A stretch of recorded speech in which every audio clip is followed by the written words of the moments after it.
Good read back, Doug. Good read back, Doug.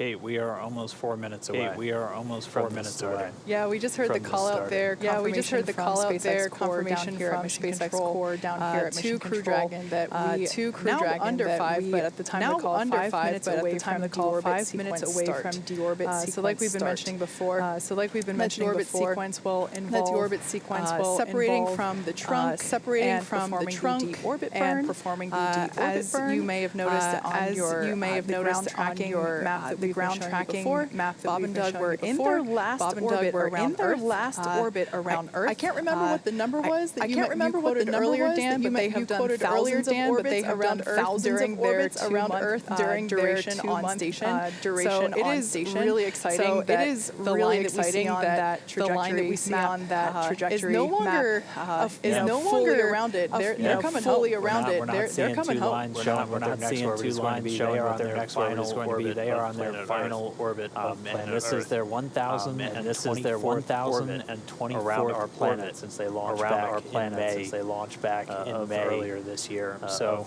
we're counting down. We're under 3 minutes away from that first maneuver. It's going to be a slew, and that's going to be a slew. As you heard Doug radio down. Essentially, we're going to change the attitude. We're going to change the attitude. We're going to use those Draco thrusters. Spin Dragon about 90 degrees to the side. About 90 degrees to the side. Jettison that trunk. Jettison that'll be done in 2 stages. We'll do the claw separation. 2 stages. We'll do the claw separation, and then the trunk separation. 2 minutes. 32 seconds and 32 seconds. This is where things really pick up.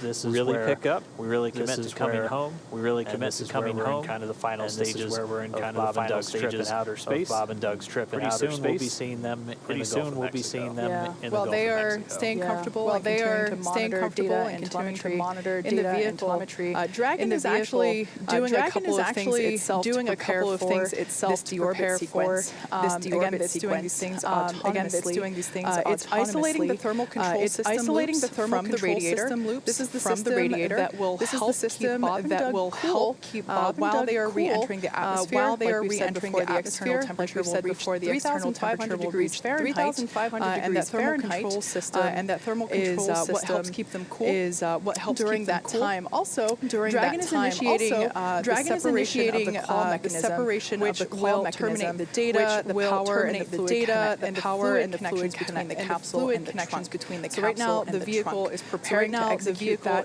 and we are anticipating execution of claw separation in 3 minutes and 35 seconds. So, you know, we've been here for 10 hours, I think, at this point. The webcast as a whole has been going on for almost a little bit less than 24 hours. So, you know, we're in the final moments here as Dragon is beginning its journey home to bring Bob and Doug back to Earth. Yeah, this is the moment that Dragon is in the position to start coming home. The recovery team's already on station. They have been for a while out there off the coast of Pensacola.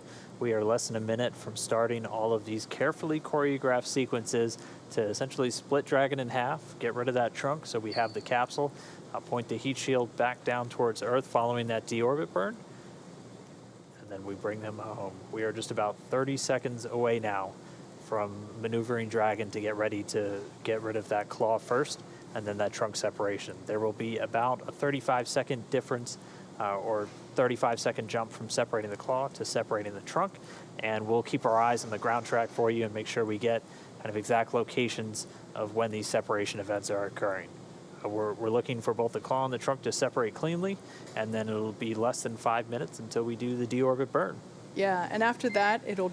Dragon SpaceX, deorbit sequence start. All right. Great news. Never copied. All right, so the Draco thrusters on Dragon starting to fire. It's now moving its way over to the trunk jettison attitude. Should be about 2 minutes away from the claw separation.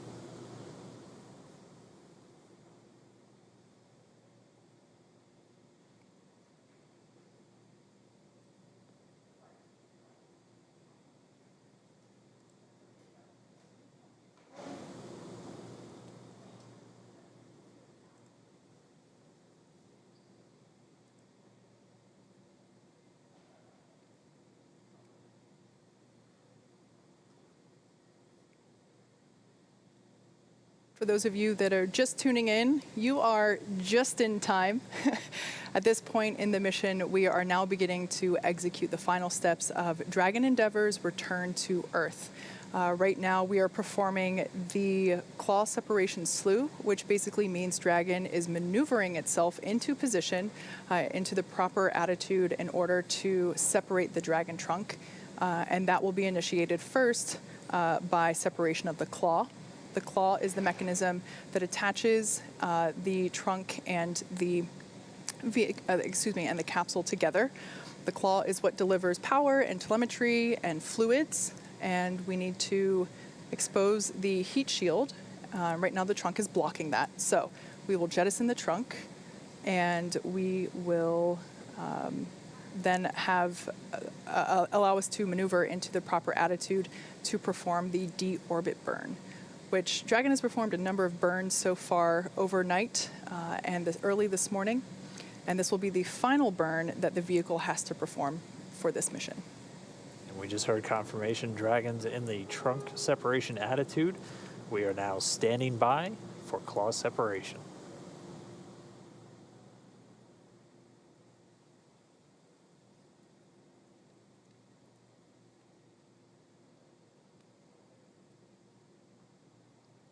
And we just heard confirmation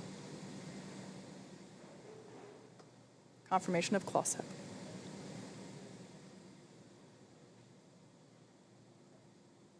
And with the claw separated, we're now standing by for the trunk separation in less than 30 seconds.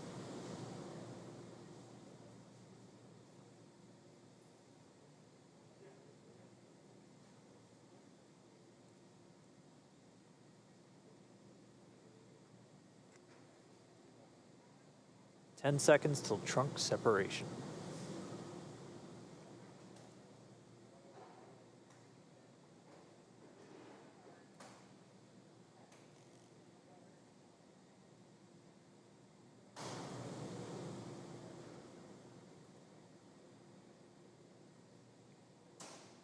And we just heard confirmation of trunk separation. The trunk separation coming at 10:52 a.m. Pacific, with Dragon flying over the Indian Ocean just off to the west of Australia. Dragon SpaceX, we showed nominal trunk jettison. Oh yeah, we felt it. All right. So the crew just got the call, nominal trunk separation. That's exactly what we were looking for. Next up is going to be that deorbit burn. Again, this is the longest burn of their trip home. This is the longest firing of those thrusters and the last time we're using those forward bulkhead thrusters. Exactly. Those forward bulkhead thrusters, like Dan just said, that's what we're using to perform the deorbit burn. Once we do that, we will then be able, that deorbit burn will last for 11.5 minutes. Once that is completed, we don't need to use those thrusters anymore, so we will close and lock the nose cone in preparation for re-entry.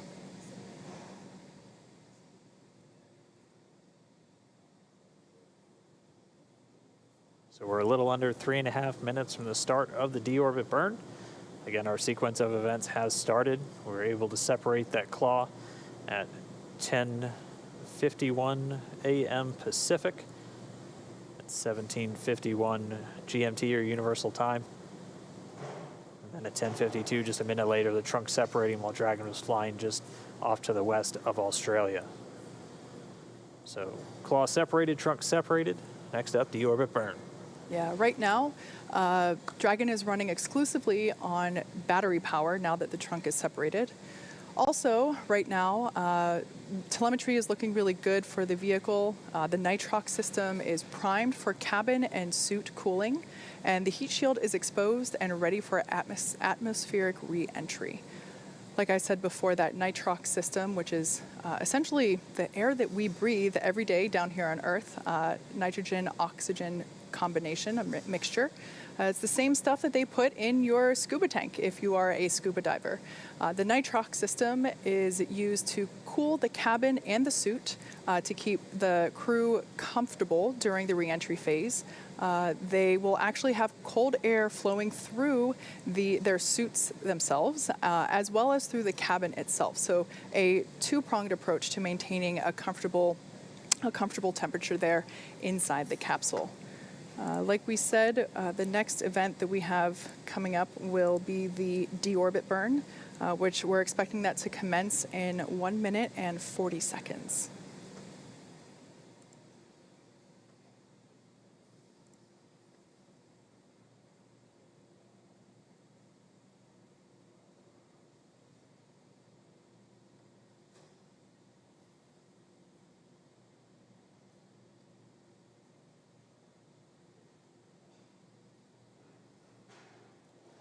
According to the ground tracking map there, Dragon is approaching the southwestern coast of Australia.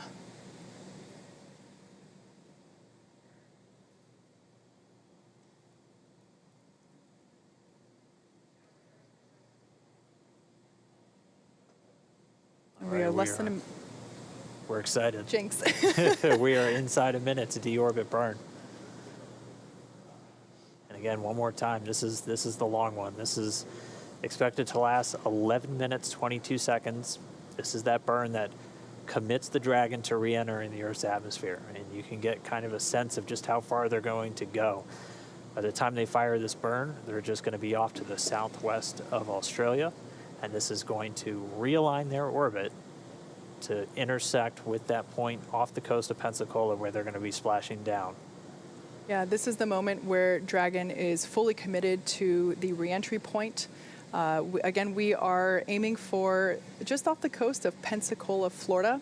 Our recovery ship Go Navigator is ready and waiting to begin the recovery process right after splashdown occurs.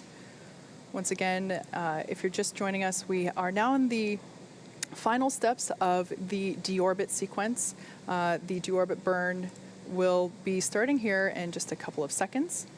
And we just heard confirmation deorbit burn has begun. That coming at 10:56 a.m. Pacific. Again, while the Dragon spacecraft just off the southwestern coast of Australia. So here we go. 11 more minutes to go. I'm ready, and I'm sure it's safe to say that Bob and Doug are ready. They've done a number of interviews over the last few weeks while they were on station, and just the excitement and the enthusiasm for the mission is palpable. Just the opportunity to be able to fly these two incredible humans to the International Space Station and back is such an honor, and we're just really excited to get our space dads home safely and back to their families as quickly as possible. This deorbit burn that we are currently in, it will last 11 minutes and 22 seconds.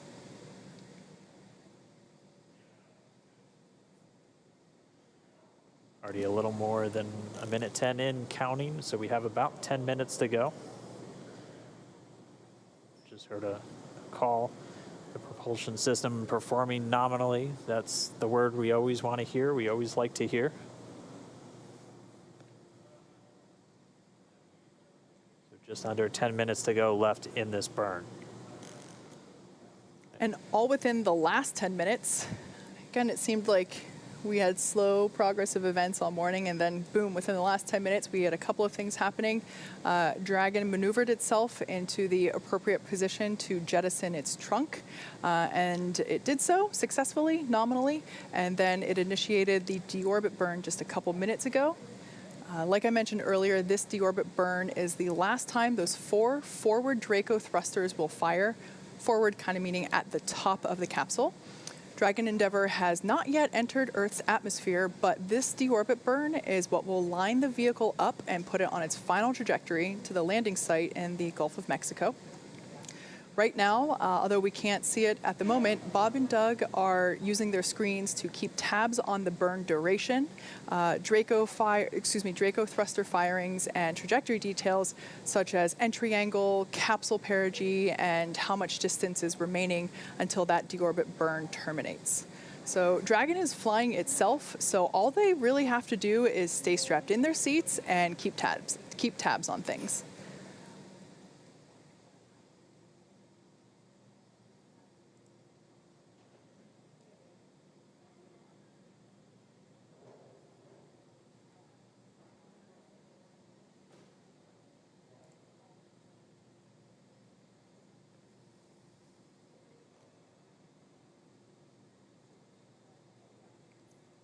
So while this burn is completing, again, we're just a few minutes into it. It'll last 11 minutes and 22 seconds. We have a couple more events coming up afterward in, let me check my timeline here real quick. In just under 44 minutes, we will have the initial parachute deployment.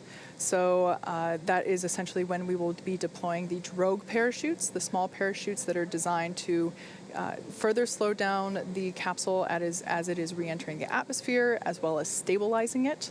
And then a minute after that, we will deploy the drogue parachutes, and that is targeted for 11:44 a.m. Pacific, 18:44 Universal. And then just a couple minutes after that, we will have Splashdown. So again, that's all in just under 44 minutes. Right now, we are performing the deorbit burn. We've got a little over 7 minutes left in this burn. And the only performance call we've gotten so far is everything's still looking good with the propulsion system on Dragon. Once this burn completes, we will have kind of a couple minutes, about 3 minutes to catch our breath before things pick right back up and we get the nose cone closed. And then there'll be a bit more of a gap, and at that point, they will maneuver Dragon to its entry attitude, essentially heat shield pointed down and into the line of velocity, and that heat shield protecting them from the heat of reentry. Temperatures getting up to about 3,500 degrees on the Dragon spacecraft. But everything looking good. We're about 5 minutes into this deorbit burn. Again, it started right at 10:56 a.m. Pacific time, 17:56 GMT. Dragon was flying about 260 statute miles just off the southwestern coast of Australia.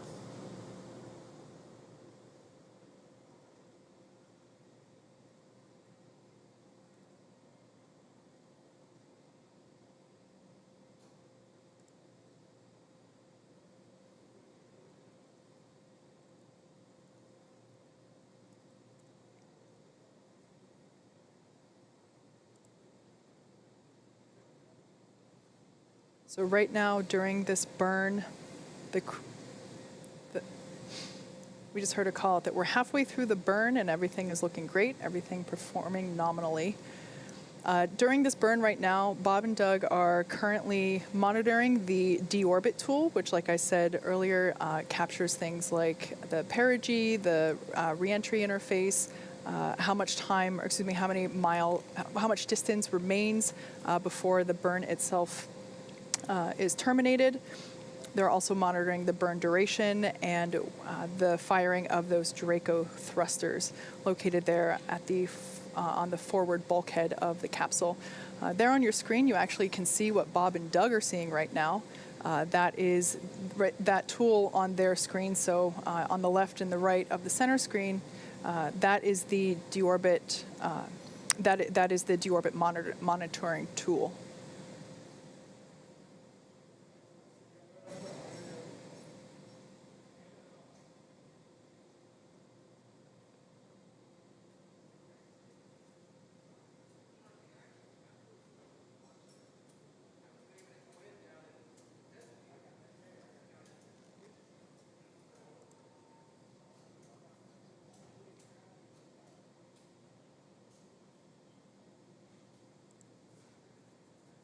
Just past 7 minutes into the burn, a little over 4 minutes remaining. Everything's still looking good with Dragon Ship Endeavour's deorbit burn to commit it to coming home. Everything continuing to be on track for our splashdown. Again, our splashdown time right at 11:48 and 24 seconds Pacific was the calculated time. It would be typical if we're a couple seconds on either side, but that time is 18:48 GMT or Universal. But we're already through several of the really major steps to initiate this re-entry. The claw is separated, the trunk is gone, the deorbit burn has begun, and we're more than halfway through, just a little under 3.5 minutes remaining.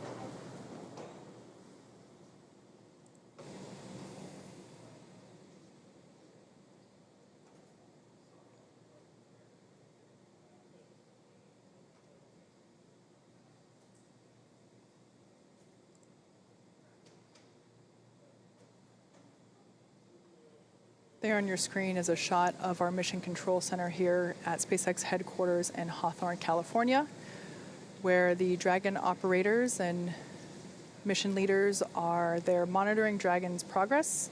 They continue to watch the propulsion data and all the GNC data, making sure that everything is looking healthy and nominal.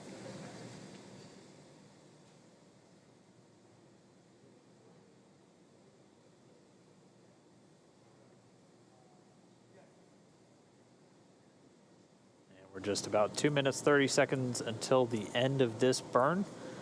We'll listen for the call out up to the crew on the performance of the burn, and then they'll start moving into the next steps. Again, we'll get about a 3-minute breather before the next major milestone comes up when we get ready to close the nose cone, that protecting the docking ring, guidance, navigation, and control sensors, and also these 4 forward bulkhead thrusters that are currently performing the deorbit burn during the actual re-entry process. So we are at just under 2 minutes from the conclusion of the deorbit burn.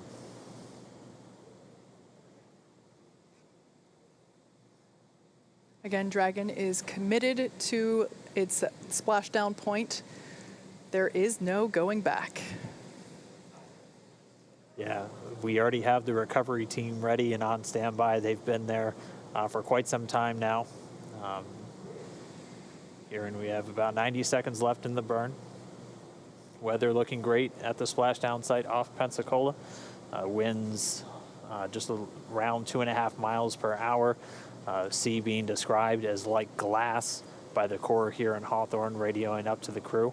Ended up getting fantastic weather for this first crewed splashdown of Dragon. We are 1 minute away from the end of deorbit burn. Again, this burn is placing Dragon on its final trajectory to the landing site off of the coast of Pensacola, Florida. That is in the Gulf of Mexico.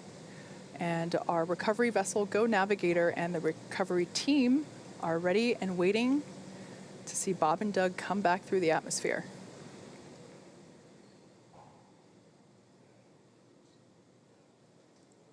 Like we said, this deorbit burn, during this deorbit burn, they're not actually re-entering the atmosphere just yet.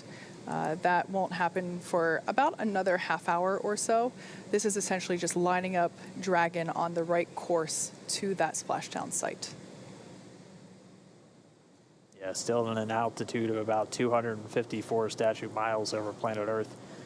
We are coming up on 10 seconds from the end of the burn, so we'll stand by and wait for the call out to the crew on the burn performance.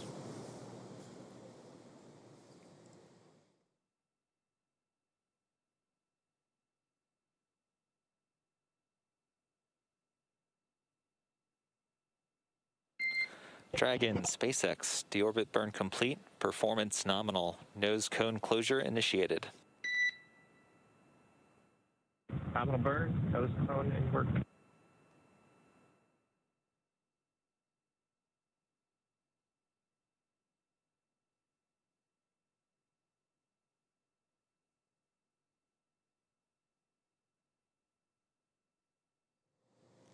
All right. Deorbit burn complete. We heard the call, nominal burn. Bob and Doug are on their way back home. This burn commits them to re-entering the Earth's atmosphere. Ooh, all we have left now is to wait. That was really one of the last major moments before they start re-entering the Earth's atmosphere. We'll have the nose cone closure coming up next. That should be coming in just a couple of minutes, as we had about a 3-minute span between the end of the deorbit burn and that moment. Yeah, the nose cone is actually currently in the closing process, so it doesn't just snap shut. It does slowly close and lock. So right now, that nose cone is in the process of moving back into the closed position, and we will hear the call out for whenever it has fully closed and whenever the latches have secured. Seeing some data, it looks like it's about halfway there. It's open a little bit more than 90 degrees. I think the exact count was 110 degrees opening range or range of motion for the nose cone. So we're a little more than halfway now to getting that nose cone closed.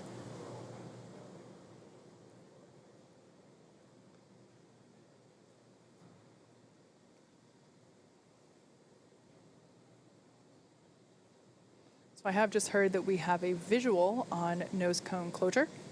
So it'll take a minute for the hooks to close in. They close in a series, so the first series will close and then the second will follow, and that'll take about a minute to complete.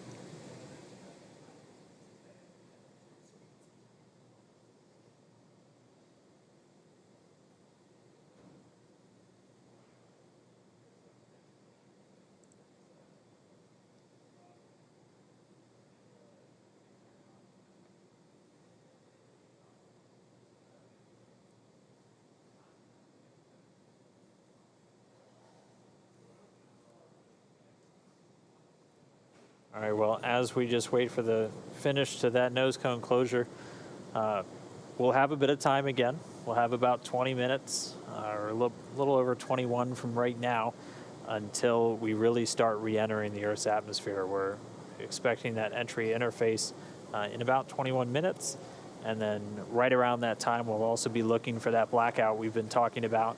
We've had a little bit of what we call Radicom at this point, so you'll hear kind of some sporadic interruptions in the audio transmission just because of how Dragon was oriented for the trunk jettison and for the actual deorbit burn. But that blackout period will be due to the plasma that builds up around the capsule, interfering with those antennas either sending or receiving data.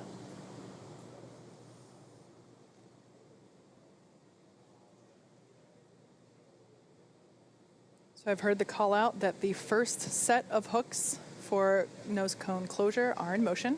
So this will complete in 2 sets. The first set is now in motion, so really good news to hear that. Everything looking good so far. Like I mentioned before, in the background, Dragon has inhibited the forward bulkhead Draco thrusters that we just used to complete that deorbit burn. This is to ensure that it's safe to latch that nose cone shut for reentry. Also, the vehicle has initiated the nitrox purge. Nitrox is simply a mixture of nitrogen and oxygen. It's what we breathe. And the nitrox that is being purged into the system is cooled, so allowing that cool air to circulate around the cabin, but also inside of Bob and Doug's suits will help to keep them cool and comfortable during re-entry, which will be coming up in about 20 minutes. We're currently tracking 23 minutes and 20 seconds until entry begins.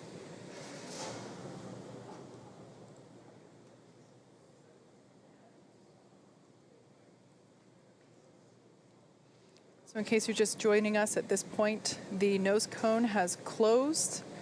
The forward thrusters have been disabled, and we are latching the nose cone.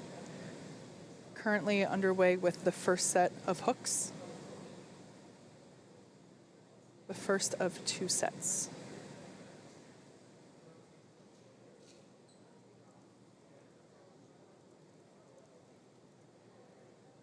And we just had confirmation that the first set of hooks is closed, so now the second set will begin to close as well.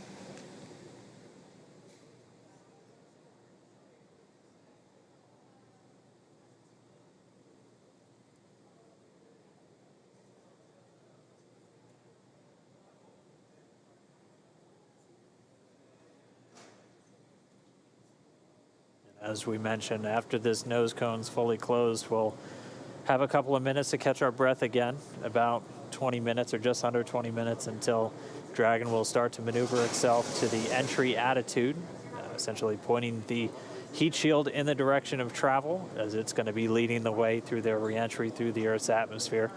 We'll look to run into that communications blackout at about 36 minutes after the hour, expecting that to last for about 6 minutes, and then we'll get that back shortly before we deploy the drogue parachutes, followed just less than a minute later by the main parachutes, and by that point hopefully we should have some views of Dragon re-entering the Earth's atmosphere and parachuting to a splashdown in the Gulf.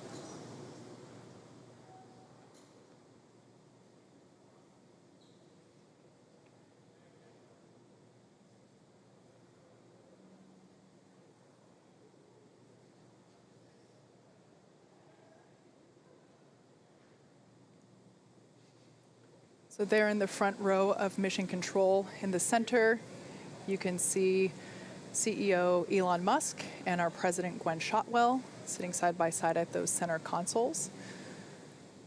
In addition to those two, the room is filled with Dragon operators and mission leaders who are continuing to monitor the health and telemetry of the crew and the capsule. Right now, nose cone closure is underway. The first of 2 sets of hook latching has completed. And we just heard a call out that the nose SpaceX nose cone is secure for entry. Copy, we see it on board. All right, great confirmation there. Back and forth from Mission Control here to Bob and Doug up in Dragon Endeavour. That Bob and Doug have also confirmed on their displays that the nose cone has closed nominally and it is secure for entry.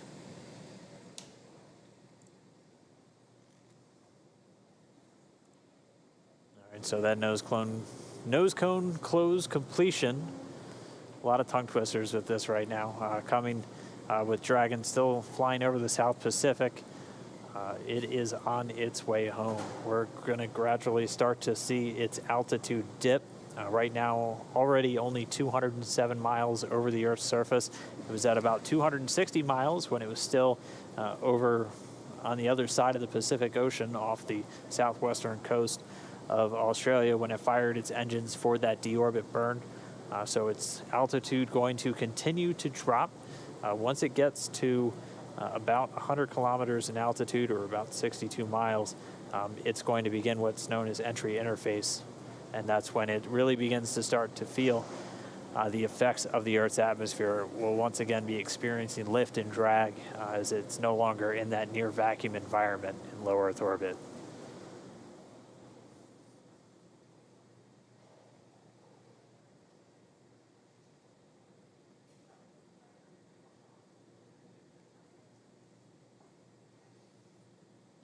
So we're essentially stepping into the second half of entry. Dragon is now beginning to flush nitrox into the cabin and continuing to top it off in Bob and Doug's suits as well. Again, this is cool air essentially flowing through the cabin and the suits. This is what will allow them and the cabin itself to remain comfortable during reentry while those external temperatures reach 3,500 degrees Fahrenheit.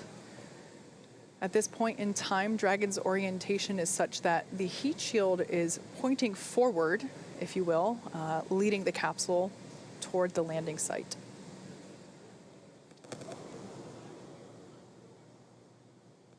If you've been following along over the last couple days, you know that weather has been a big ticket item for us. The recovery team has been busy over the last week working to determine the selection of a landing site in order to increase the options for space station departures, the team identified a total of 7 possible splashdown locations. In order to meet NASA's timeline requirements for crew recovery, these potential splashdown locations have to be close to a port, and they have to be close to medical facilities. So with all of that in mind, you add the ever-evolving weather conditions of Florida, but also that tropical storm Isaiah that was moving through. And it's easy to see how determining that landing site is quite a complex process. Since Dragon is capable of splashdown on either side of the Florida Panhandle, we in fact have 2 identical and fully equipped recovery vessels ready to support. One in the Gulf of Mexico, which is what we're utilizing today, Go Navigator, and the other located off the east coast of Florida, able to service landing sites in the Atlantic Ocean. That one is Go Searcher. Like I mentioned, today we'll be splashing down in the Gulf of Mexico, just off the coast of Pensacola, Florida. Go Navigator, that recovery ship I just mentioned, is in place and ready and waiting for Bob and Doug. The WB-57 plane, if it hasn't taken off already, I'm sure it will be very soon. Yep, it's in the air. Okay, great. That's what will provide our first views of Dragon during reentry. We'll get a thermal cam off of that airplane, allowing us to see the capsule as it is reentering the atmosphere. If you were tuned in for our Demo 1 broadcast, it was basically a big ball of light coming at us. We'll also have cameras on board the recovery vessel, so as Dragon gets closer and is deploying those parachutes, we will also be able to have hopefully some really clear footage of that all occurring as well.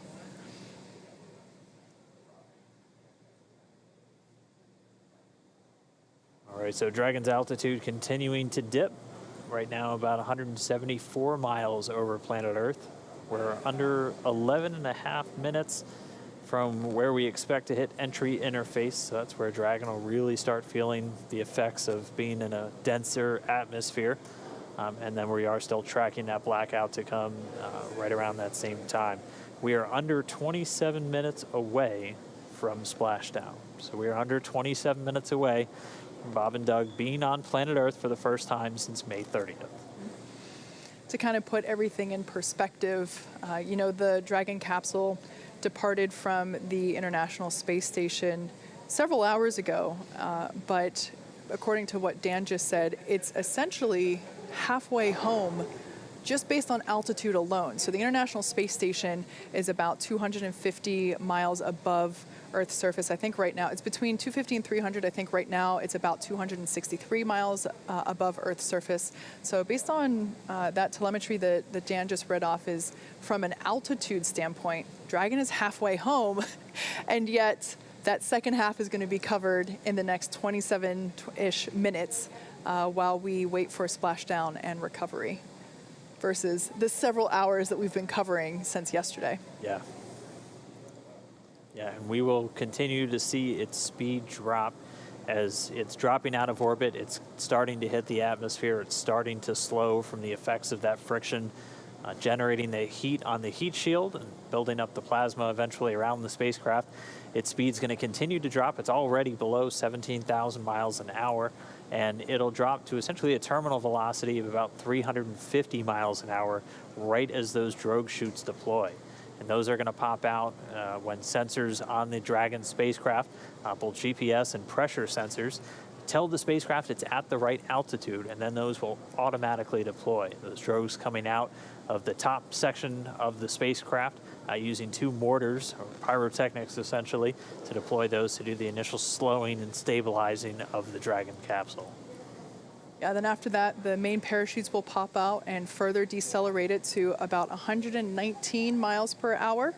And then that will continue to decelerate. And by the time that the capsule is splashing down in the Gulf of Mexico, it's only going 15, 16 miles per hour. So significant reduction in speed there over just the course of a couple minutes. That, of course, is a pretty comfortable speed. The way that the astronauts have described it previously with other types of missions also landing down, doing land landings at about the same rate. They said it feels like you're in a minor fender bender. Yeah, you're definitely running into something. You'll feel it, but they do a lot of work with the seats and the restraints with these crew members just to make sure, while it may be a fender bender, you got more than a seatbelt essentially holding you in. So they're very secure in their suits and in their seats, and they're going to stay in there even after Dragon touches down. We'll still have communication with Dragon. Once they're in the water, it'll stay powered on. Probably most importantly, the air conditioner will continue to work while they're in the capsule in the now Gulf of Mexico, and much warmer temperatures than they've seen for the last couple of months. And we'll still be able to talk to them from here in Hawthorne, and the recovery teams will be able to as well. Yeah. One of the things we might see them do, depending on sea states and everything after they touch down and the crew themselves, they'll still have a couple of demonstration tasks potentially to carry out. They have a satellite phone inside of the capsule that has its own satellite antenna integrated into Dragon, and they're able to use that independent of Dragon's communication system. So one thing we might hear them do is do a test call on that to the teams here in Hawthorne. We wouldn't be able to hear the call, but you would hear the go to do it over the Dragon to ground audio that we've been listening to this entire time. So still have a couple of demonstration steps, essentially, as, again, this is a test flight. This is the flight to really prove out Dragon systems, to bring crew members from Kennedy Space Center to the space station and return them safely to Earth. And so far, we have had a flawless ride downhill. We've completed the deorbit burn. Dragon is continuing to drop down. It's right now at about 132 miles over the Pacific Ocean. Pretty soon we're going to see its ground track cross over Central America, out over the Gulf, culminating in that splashdown in the Gulf just off the coast of Pensacola.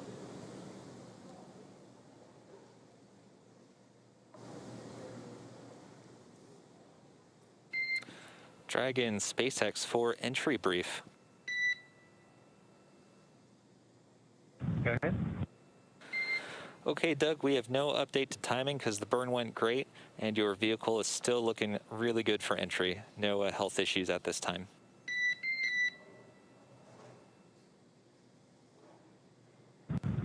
Okay, Dragon copies. Thank you. In addition, the recovery team is go and the weather is still great. Winds are about 2 knots and waves about 1 foot. From the ship, they're reporting very calm. How copy? Copy. Good weather at the landing area. Thank you. Okay, and last piece is that we do expect some additional RADI-COM during entry prep 2 due to vehicle attitude. So if you can get us your entry check report a little bit prior to entry prep 2, we'd appreciate it. Copy. We'll go. Okay, thanks, Doug. So there we just had a bit of a briefing between Mission Control and Bob and Doug up in Crew Endeavor, just confirming with them that the deorbit burn was great and that the timing on their pads doesn't need to be updated.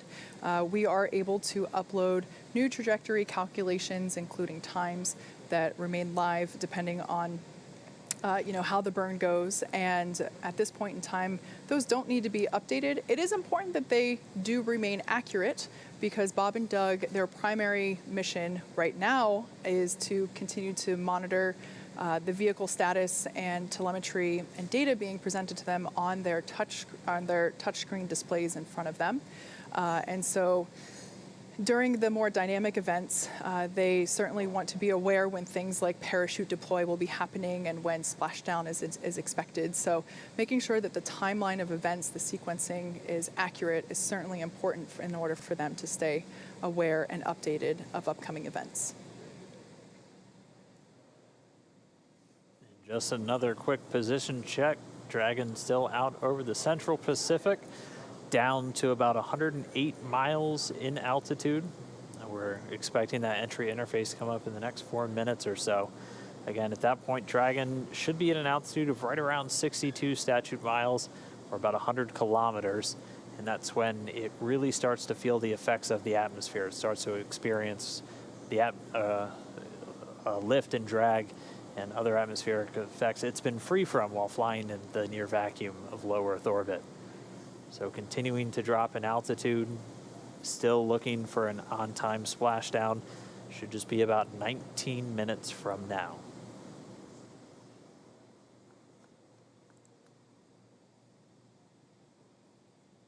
And just a reminder, we do have that blackout period coming. So as they continue to dip in the Earth's atmosphere and get lower and lower, the atmosphere gets thicker and thicker and is going to generate more and more heat, eventually heating up the outside of Dragon to 3,500 degrees Fahrenheit.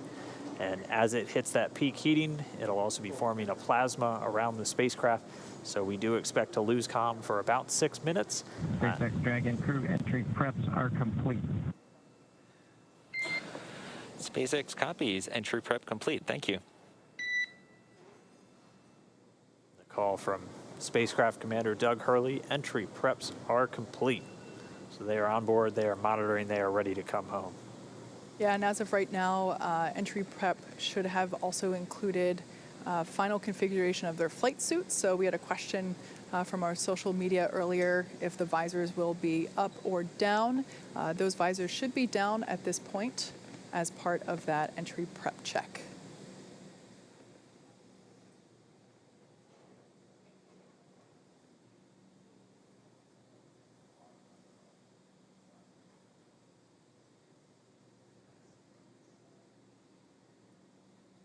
In that last briefing, we also heard that the weather is looking good. In a previous report, the phrasing was, "It looks like glass." And that is certainly ideal for a water splashdown. That being said, the recovery timeline, Bob and Doug should be out of the capsule within an hour after splashing down. So good to hear that the weather is good. We saw blue skies and a couple of white fluffy clouds out there in the Gulf of Mexico as we got views from our recovery vessel Go Navigator. But glad to hear that conditions are sustaining and that winds also are looking really good, around 2.5 miles per hour. So hardly anything at all. Really couldn't ask for better conditions for a splashdown day. We kind of threaded the needle once again, almost like we did on launch with the weather today. Your upper limits for wind were about 10 miles an hour, so we're well below that threshold for a splashdown today. The Dragon coming up on 82 miles in altitude, continuing to dip down. We're expecting that entry interface to start pretty soon, where the vehicle itself's really going to start heating up. It's going to continue to use its Draco thrusters to maintain its attitude as it continues through the Earth's atmosphere, and we'll have that comm blackout coming up in just a couple of minutes as well.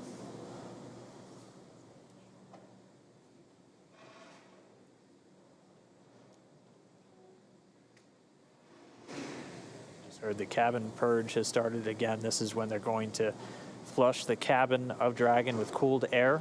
They're also going to do a suit purge, running cooled nitrox through the suits for Bob and Doug just to keep things at a comfortable temperature for them as the capsule goes through the re-entry and starts to heat up.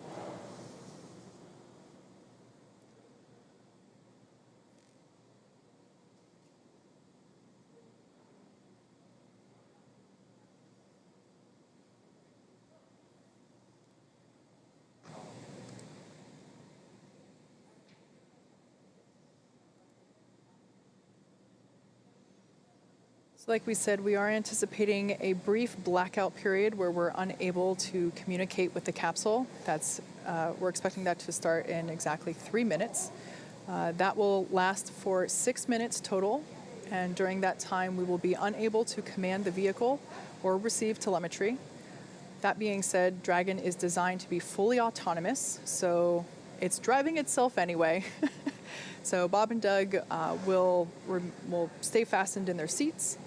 Like I said, that anticipated loss of signal, or as you'll hear it called LOS, is anticipated to last for just 6 minutes. During that blackout period, the capsule will encounter what's known as entry interface. This is when the capsule is now really in the Earth's atmosphere and beginning to be subject to aerodynamic forces. This is also when a lot of that friction will begin to build up and raise the external temperatures. Dragon SpaceX, we show 2 minutes until predicted calm blackout. We will see you on the other side at 1842.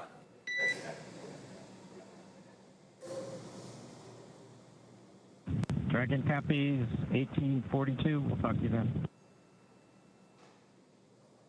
So there's that heads up communication from Mission Control to Dragon Endeavour, confirming that comms blackout. Like I was saying, during the blackout, the Dragon capsule will be going through entry interface, where it is encountering aerodynamic forces, really starting to build up the external temperature and that external temperature will reach about 3,500 degrees Fahrenheit.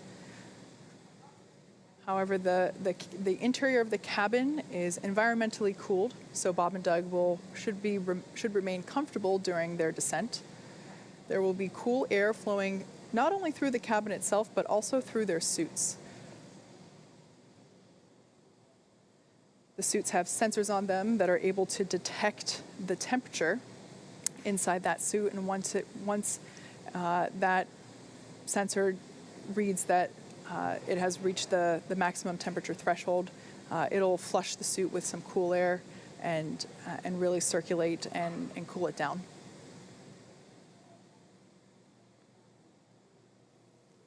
All right, well, we are right around that estimated blackout time. As we heard the call, we'll see them on the other side, expected to regain that communication at about 42 minutes after the hour. So for these next 6 minutes, they're already less than 60 miles in altitude. And this is when the capsule is really heating up during that reentry, reaching temperatures of around 3,500 degrees Fahrenheit. As again, you're essentially hitting the atmosphere more than 17,000 miles an hour, and the friction building up that plasma around the spacecraft. And that's what's going to prevent us from talking to Bob and Doug or getting data back from the spacecraft for the next 6 minutes. Its flight computers are in control, though. It's going to continue to maintain its appropriate trajectory and attitude, having attitude determination devices on board the capsule, not reliant on communications with satellites. And it's going to continue Dragon down the correct path for this splashdown off the coast of Pensacola. So we are in that blackout period. We're going to continue to stand by until we get them on the other side.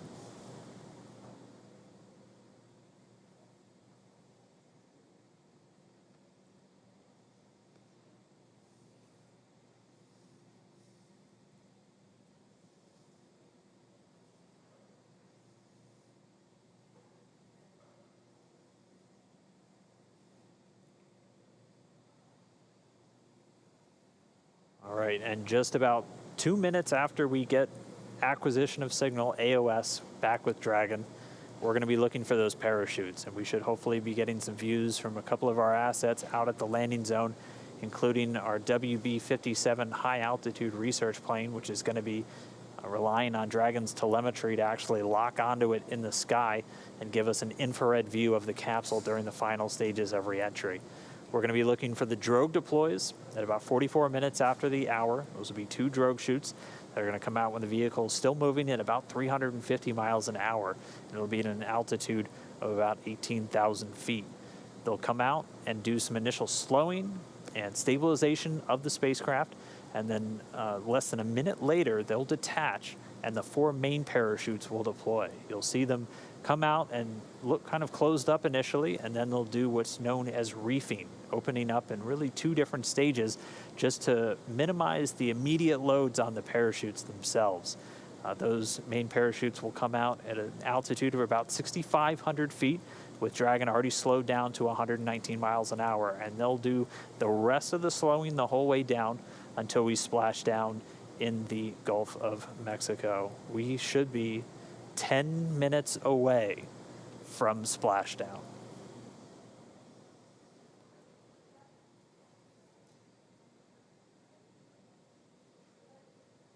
So right now we're getting our cameras on the WB-57 airplane, which is in the area, getting those cameras ready to give us our first glimpse.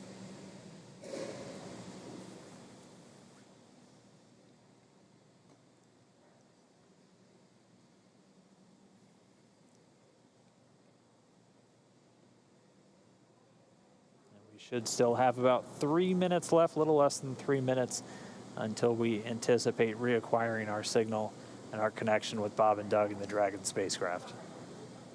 If you're just tuning in, we are in a blackout period that we were expecting. This blackout period will last a total of 6 minutes, and we're about halfway through there now. At the moment, Dragon is re-entering the Earth's atmosphere, and due to the plasma building up on the exterior of the vehicle, we're unable to communicate or send commands, but Dragon is fully autonomous. It is steering itself. And right now, Bob and Doug are flying home.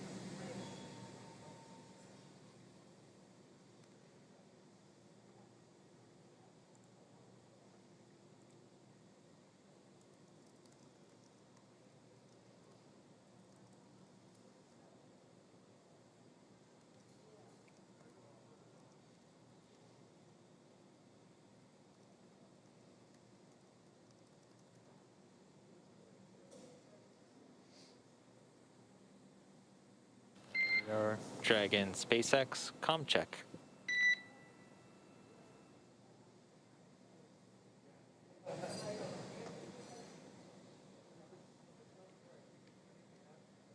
So we're still inside that anticipated blackout window. It does look like we are getting maybe some sporadic data starting to peek through. This is why you heard that communications check with the spacecraft.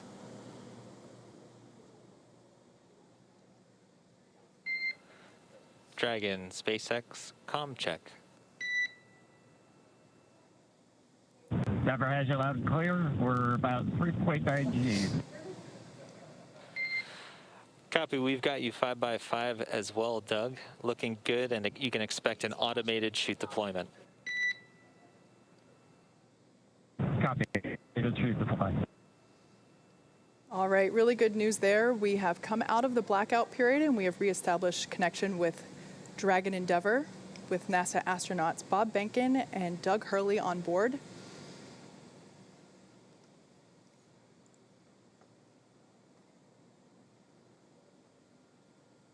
We were able to reacquire that communication a little bit earlier than expected, and now we are just waiting.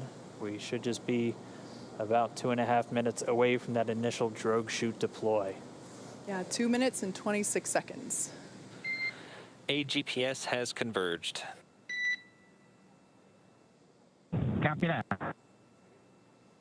You may have heard earlier that Bob and Doug are currently experiencing 3.5 Gs. Not too bad. That's about what they pulled during the ascent phase.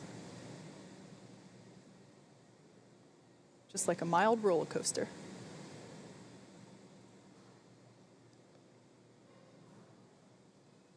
So the vehicle is now over the Gulf of Mexico. It is approaching the landing zone off the coast of Florida near Pensacola. And there we have our first shot. There it is, the first view from the WB-57 airplane. It is dipping in and out a little bit. This is going to be an infrared camera showing us Dragon re-entering. We have that comm back with Bob and Doug. You heard AGPS is converging. Dragon has 3 GPS units that it uses actually in the parachute deployment process as it helps, along with the pressure sensors, really give a solid altitude to the flight computers on when these are supposed to deploy. We're standing by for the drogue chute deployments. We should be just under 5 minutes away from splashdown. Passing 15 kilometers, brace for drogue window. Copy, we're braced. Just about 14 kilometers in altitude, 8.4 miles, continuing to descend. There on your screen, we have a shot of the capsule as it is preparing to deploy those initial parachutes, the drogue parachutes. Again, these parachutes help slow the vehicle down even further and help stabilize in preparation for main chute deployment.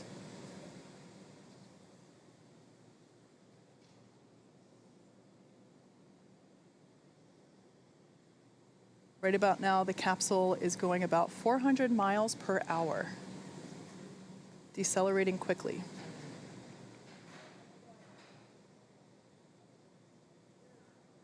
And standing by for drogue deploys.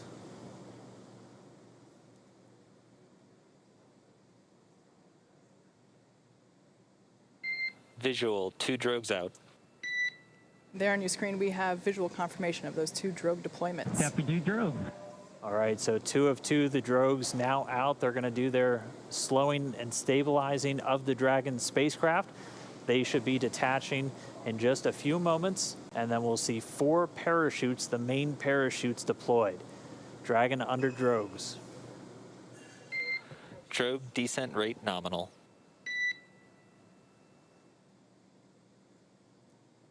So the expected descent rate, the expected velocity under the drogues nominal. We're right at around 150 miles an hour and already dropping. You can see the drogues now detach. And there we have confirmation of deployment of the 4 main parachutes. We are visual on 4 chutes out. We are visual. 4 main parachutes deployed. Copy, 4 main.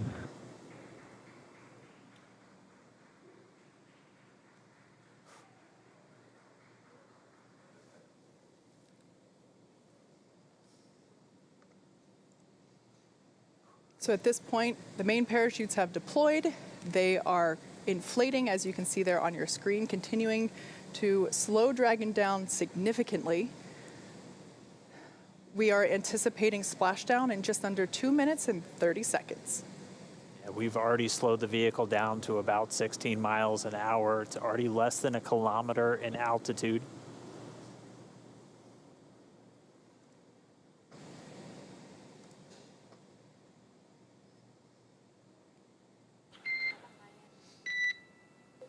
Main chute descent rate nominal, passing through 700 meters.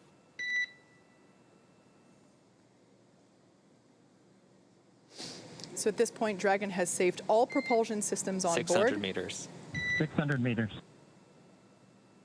And we're 600 meters above the Gulf of Mexico. Should be approximately 1:30 from splashdown. Mission control team here in Hawthorne has reported the precise landing coordinates to the recovery team. They are standing by, ready to go get our space dads. 100 meters.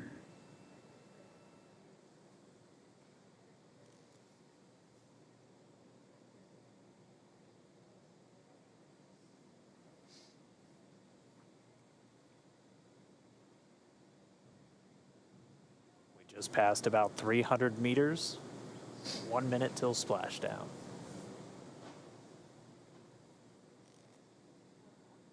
$200 meters. We are braced for splashdown. Copy, brace for splashdown. So there we heard Bob and Doug reporting that they are bracing for a splashdown.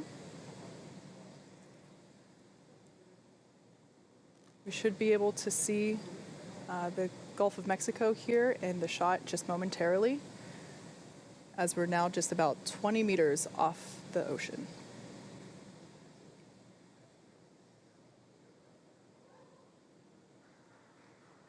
Splashdown. As you can see on your screen, we have visual confirmation for splashdown. Came off. SpaceX copies and concurs. We see splashdown and mains cut. Dragon Endeavour has returned home. NASA astronauts Bob and Endeavour, Doug. on behalf of the SpaceX and NASA teams, welcome back to planet Earth, and thanks for flying SpaceX.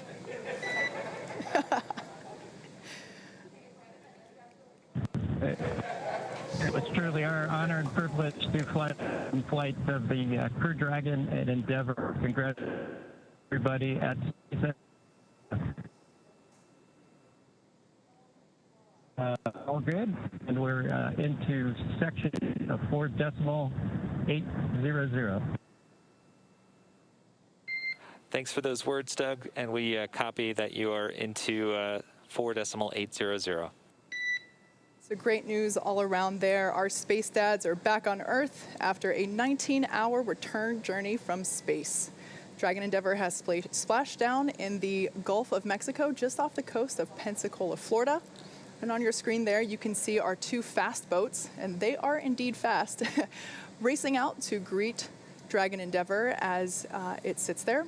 The first, on there we can see a view inside the capsule. Bob and Doug looking good. Although the communication was a little choppy, we did hear... SpaceX Endeavour in 3.1, we show ourselves in stable 1. And SpaceX copies for vehicle assessment, step 3.1, stable 1. Good news.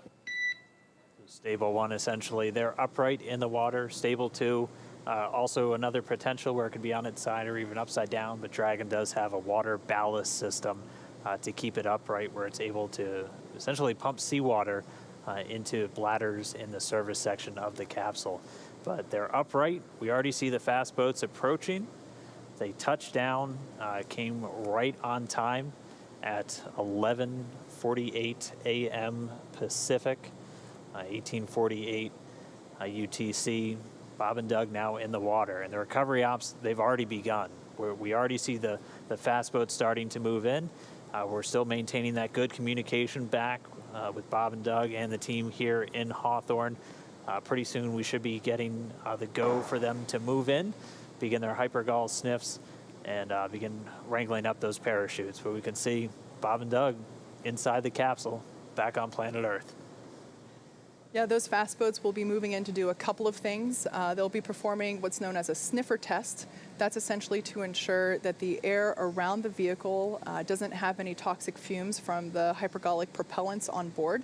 So once we get the all clear from there, the water recovery lead will give the go for approach, and that's when the first fast boat will actually approach the capsule. Hopefully give a little wave to Bob and Doug through the window. And one of the team members will actually climb on top of Crew Dragon and begin to place the rigging equipment necessary to hoist Dragon out of the water. Oh, still getting a view from the WB, the airplane flying overhead. It gave us those great views of really our first views of Bob and Doug re-entering the Earth's atmosphere. From up above. You can see the 4 parachutes in the water.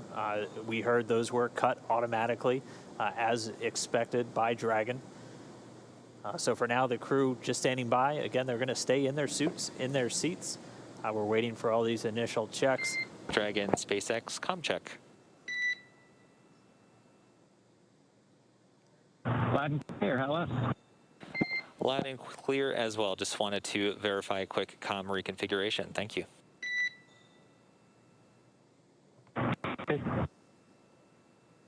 So essentially what just happened there is they reconfigured... And Solo, if you can just relay status of the fast boats and the recovery as you get them, we would appreciate it. You bet. Absolutely, Doug. Wilco. So what just happened there, you heard comms reconfiguration. That's essentially looping Bob and Doug's communication into the into the recovery team, so that they can hear feedback from Bob and Doug directly as well. Now, we talked a little bit about SpaceX Endeavour. You can let Ben and James know we're doing pretty good so far. Okay, we'll let the flight docs know that you're feeling good so far. Thanks for that update. Really good news there to hear that they're feeling good, and they can let the flight surgeons know that all is well inside Dragon Endeavour. All right, and it sounds like we do have one of our folks that's on location there with the recovery forces, NASA's Brandy Dean. She's joining us by satellite phone. Brandy, if you can hear me, I mean, what is it like right there in the water? What was it like to watch Dragon? We're watch them splash down for the test objective. So stand by at the console once we get it up and operating. I'll let you know. Okay, SpaceX copies. We'll be ready for that in just a couple minutes. We should have the go for you in just a moment. Please stand by.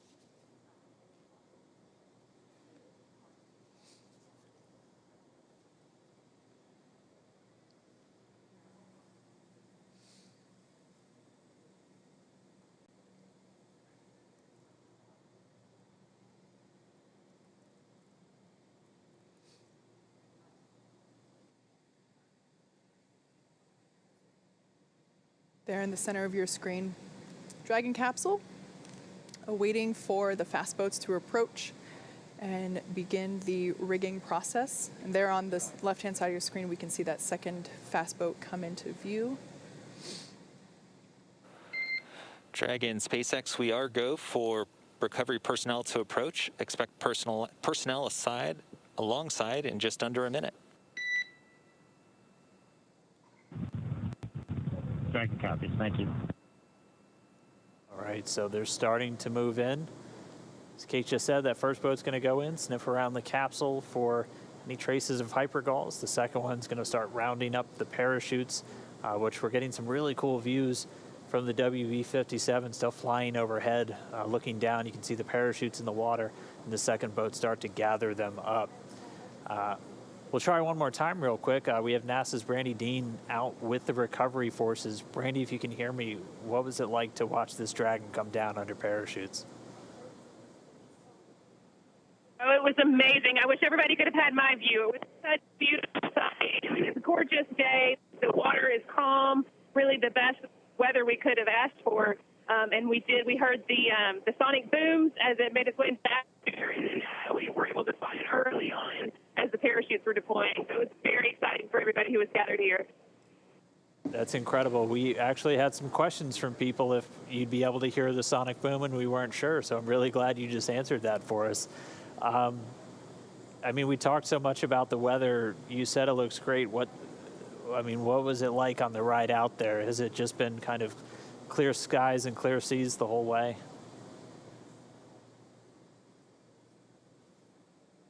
I'm not sure if you can hear me right now, but I think you're asking about the weather, whether it was clear skies. There are just a kind of a circle of clouds along the horizon, very low, but we were able to see the parachutes far above the clouds and then follow it all the way until it splashed down. All right, well, we're not getting any views on the boat, so what kind of activity is taking place right now? We're able to see the fast boats approaching the capsule.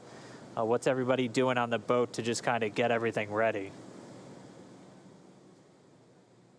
The boat's also making its way towards the capsule. I can't see it with my bare eyes yet, but we're getting closer. Everybody's been kind of standing by, holding ready positions for quite a while now. So as soon as it splashed down, people that just stand and start working on their own activities. All right, copy that. Well, we're going to keep watching from here.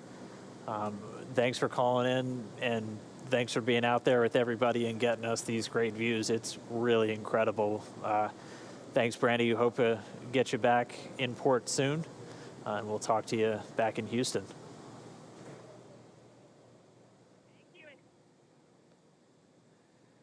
So there on your screen, camera view change. That is a view coming to us from Go Navigator, the recovery vessel. The two fast boats are out there getting ready to install the rigging equipment required to hoist Dragon out of the water.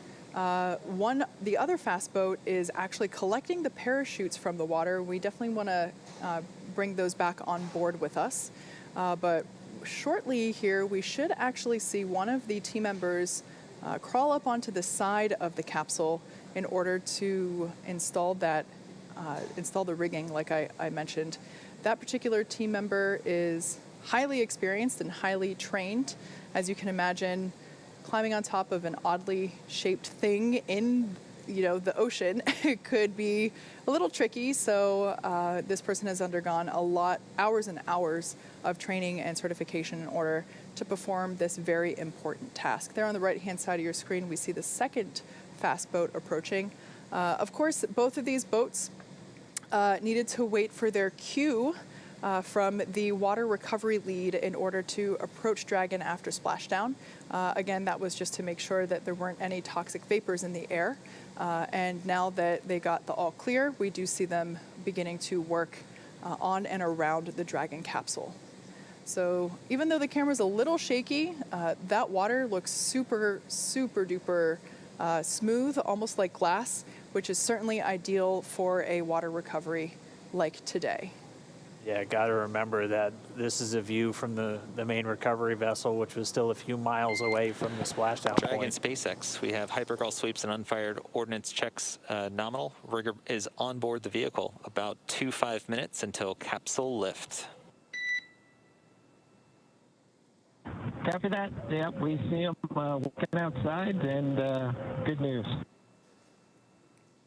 All right, confirmation there that all of those hypergolic vapor tests came out positive, or rather negative, which is a positive thing. So the team was able to approach, and now the crew member that is installing the rigging is on top of the capsule. It's difficult to see there because the slower vessel, the primary recovery ship, is a little further away. But as we heard, it's just a mere 2.5 minutes until they will be hoisted out of the water. I'm sorry, 25 minutes, not 2.5. I misheard that. Yeah, they're fast, but they're not that fast. We also have been hearing that the secondary boat, which its primary mission in this case is securing those parachutes, they've already got buoys attached to both drogues, and 2 of the 4 mains, and already had eyes on the other 2, so they're moving through that work pretty quickly. Again, their primary responsibility, getting those parachutes together. The drogues detaching from the spacecraft right before the deployment of the mains automatically detaching immediately as Dragon detected splashdown. All of that happening right per the timeline. Yeah, we've talked a little bit about the hardwired buttons that Bob and Doug have on their seats and in their control displays, and cutting the main chutes is one of those buttons. In the event that they weren't automatically cut after splashdown, Bob and Doug would have had the ability to do so. If the winds were stronger and they caught the parachutes, it could certainly create a condition where the capsule could be moved unintentionally by those dragging parachutes. So definitely want to avoid that. So that's one of the few buttons that are hardwired into the cabin for the crew.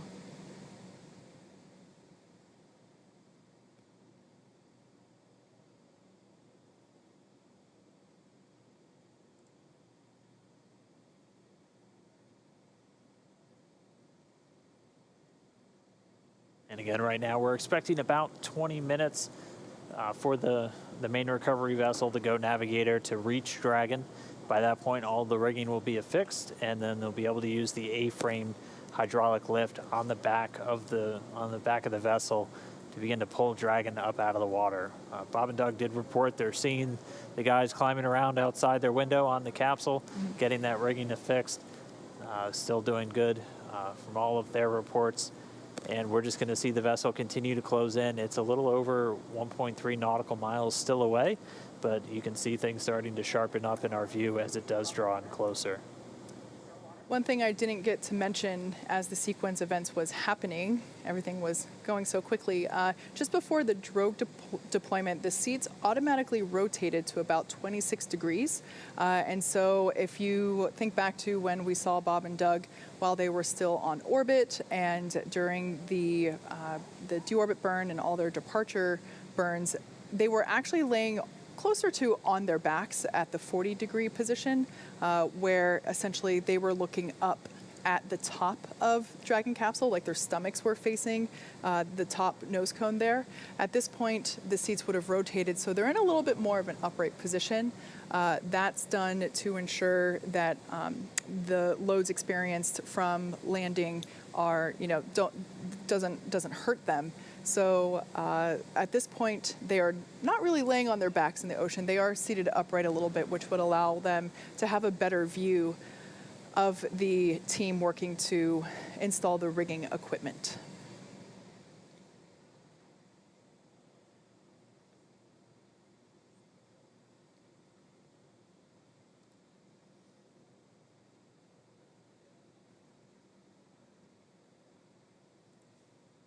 So at this point, we're at about 22 minutes until Dragon will be lifted onto the recovery vessel.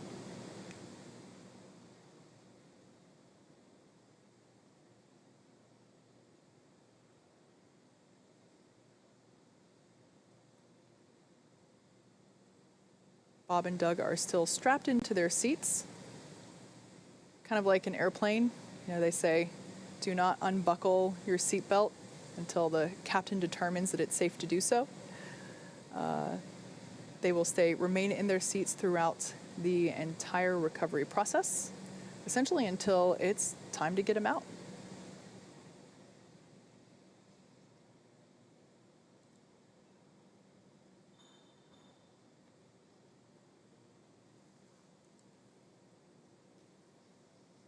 Like I said, we are expecting to lift Dragon onto the Go Navigator recovery ship in about 21 minutes.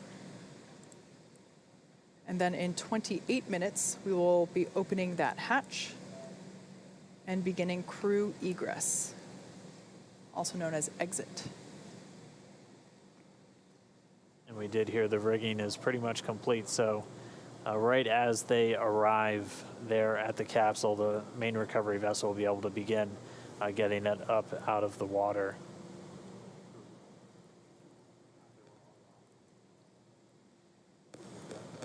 So now as the recovery vessel Go Navigator is getting closer to Dragon's position there off the coast of Pensacola, Florida, we're able to see the capsule in a little bit more detail.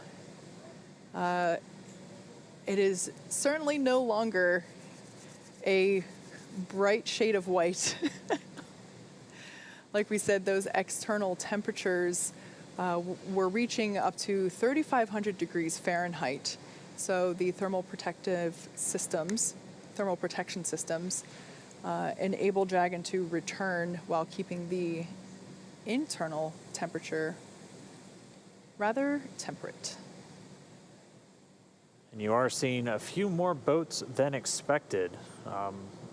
The team's currently working with a few private vessels in the area, making sure that they get out of there.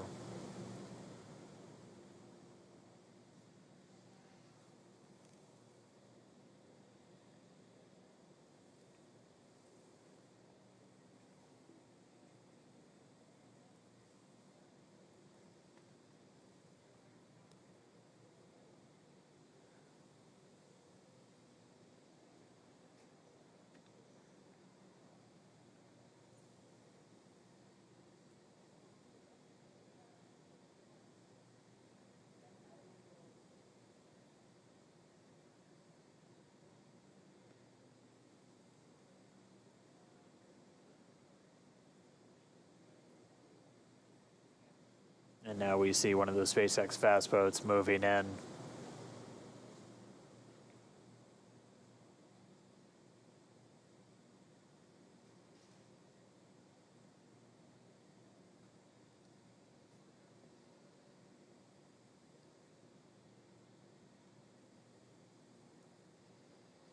So we are being advised that the recovery team is radioing out to the vessels in the water near Crew Dragon to vacate the area so that we're able to extract Bob and Doug safely. Also for the safety of those folks in the area as well, not just Bob and Doug. Yeah, this is obviously a dynamic operation. One of the first things we do is make sure there aren't essentially poisonous fumes around the capsule, so something like this just really can endanger the whole thing, endanger the crew members and endanger themselves. So the SpaceX team is moving in to try and get them away so they can safely recover the Dragon capsule and get Bob and Doug on deck and safely inside their medical quarters. So we can see them, they're getting a lot closer. We expect about 10 minutes or so until they should be in position. All the rigging has been affixed on the Dragon capsule. And once they arrive, they'll be able to use that hydraulic lift to get Dragon up and out of the water.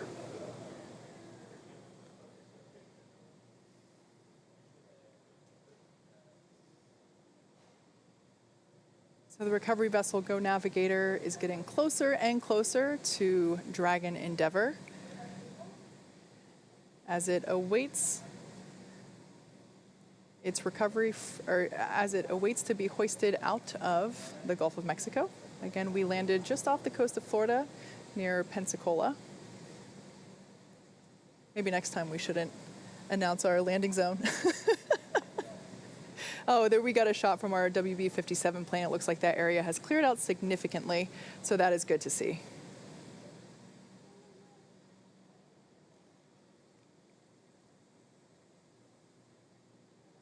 And we're also hearing that all of the parachutes have buoys on them, so also good news as the recovery process continues for SpaceX Demo 2.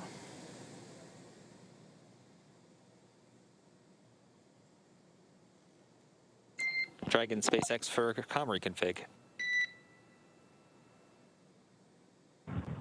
Go ahead, Mike.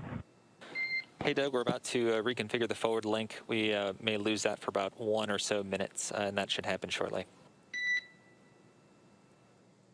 Copy. Yeah, just give us a call back when you think you got it back. Will do.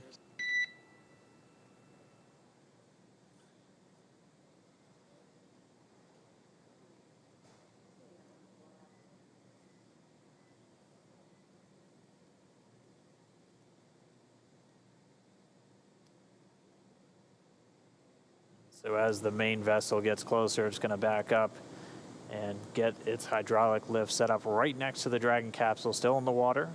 Bob and Doug still inside, just waiting for that recovery. We should start the hoisting operations in the next 10 to 15 minutes. And then it'll be a pretty quick lift up out of the water using that hydraulic lift into the Dragon nest on the deck of the boat, or the ship rather. And then they'll move it underneath the helipad into essentially the crew recovery area, where they'll have a platform right up to the hatch.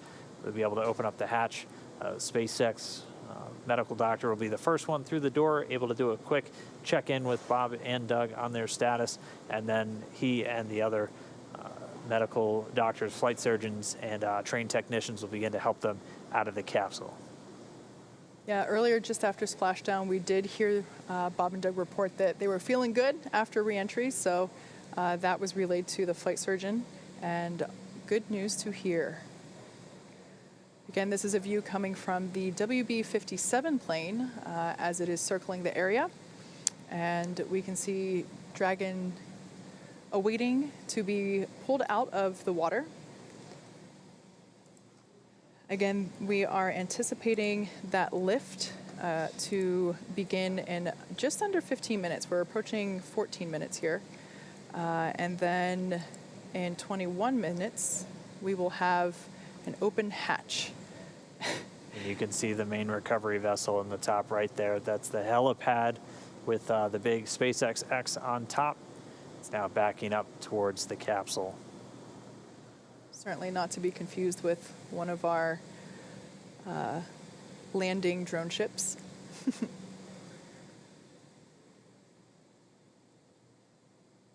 There's a live view of Dragon floating in the water there in the background, along with many onlookers. Certainly from a safer distance at this point. This is a live shot coming from Go Navigator, our primary recovery vessel here. So it's Crew Dragon is also accompanied by the fast boats that are helping to bring it in closer. And there you can see a couple of the recovery team members on the deck. And also just behind them, we get our first good view of the nest. Yes, so this is essentially the nest in the background there. Dragon will be hoisted using the hydraulic lift out of the water and into that nest. That nest will then be pulled towards the camera from this view, towards those individuals on that upper deck there. And that's where the Dragon SpaceX comm check. Loud and clear, Solo. How us? Loud and clear as well, and from the video, looks like the boat is about one length away, about 5 to 10 meters, backing up to you. Copy that. Thanks for the update. All right, so good news there. We're getting ready to see Dragon to be lifted out of the water and into the recovery nest. As I was saying, that nest will be pulled towards the camera, towards that upper deck that we saw there, and that's where the medical stretchers will be waiting to assist them into the medical bays for evaluation after capsule egress. It's already been 25 minutes since they splashed down. It doesn't feel like it. That was definitely the fastest 25 minutes of the day. the timeline we were anticipating was for the lifting operations to start within about 30 minutes, so we're pretty much right on the timeline still. That's been a pretty common thing so far today. You can see them with one of the fast boats getting it positioned to start moving out with the additional rigging to affix to the Dragon capsule, where they're going to use this A-frame to pull it up out of the water. And you can see the Dragon nest at the very bottom. It's that circular object with the A1 right on it. So while this is the first time we are recovering a capsule with crew members on board, the recovery team has been... And Dragon, just letting you know, we got a couple lines connected and rigging is in progress. Copy that, SpaceX. Thank you. All right there, so just updating the crew that they might feel some momentum as a couple of the rigging lines are attached. There we can actually, there's our first good shot of the individual who is placing that rigging equipment. Again, that's someone that's highly specialized and very well trained for these operations. As I was saying, the recovery team has rehearsed and practiced this with Bob and Doug themselves, actually, in a test capsule, practicing the egress as well as they have practiced the recovery process many times. And actually, through those practice runs, they have effectively cut the recovery period in half from the initial Demo 1 mission. So it's really nice to see that the process itself, after being rehearsed and carefully choreographed, is going super efficiently. Again, safety is the #1 priority, so making sure that only personnel involved in active recovery operations are present on the deck. You may have heard us mention before that there are about 40 people on board today, but we certainly don't want anyone in danger or to fall overboard. That guy intentionally jumped. Speaking of falling overboard. We're ready. Thank you. All right, so the crew was just told in the next 30 seconds, they have the lines affixed, so they're going to start lifting the capsule up out of the water. And at this point, the communication we're getting with Dragon is actually being routed through the boat itself at this point. So there we can see the lift. Dragon is out of the water. Yeah, so now now that A-frame's going to start swinging it back. And it's bound right for that nest at the bottom of your screen.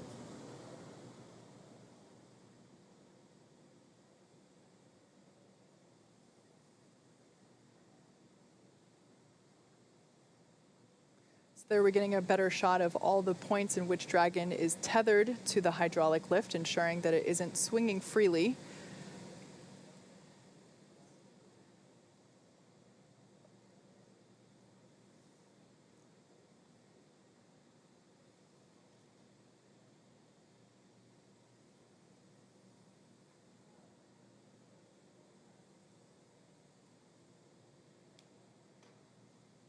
And there we can see Dragon Endeavour being carefully set down into the recovery nest on top of Go Navigator.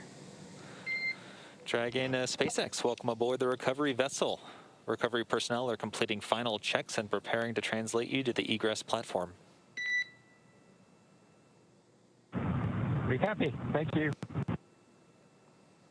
So for the first time in 2 months, NASA astronauts Bob Behnken and Doug Hurley are on some sort of ground. I guess we can't call it solid ground because it is a ship. However, it is the first time that they are not in space, on a rocket, or bobbing in the ocean. So now that they're in the nest, they're going to start translating it forward. And Dragon's going to move into essentially the hangar section underneath that helipad and then up to that recovery platform that we saw a little bit earlier. At that point, the spacecraft technicians will work to open up the hatch. As we said previously, it's a manual process with a couple of different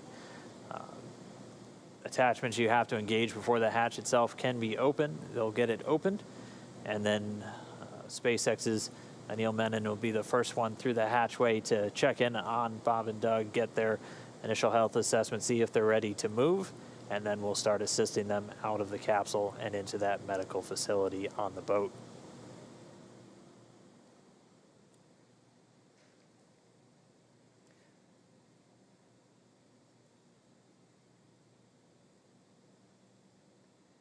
So at this point, the recovery team is doing final securing of the capsule in preparation to actually move the recovery nest into closer to the interior of the ship. It'll actually be in a little bit of a covered deck there. We saw that camera view earlier, looking straight out from the center of the boat.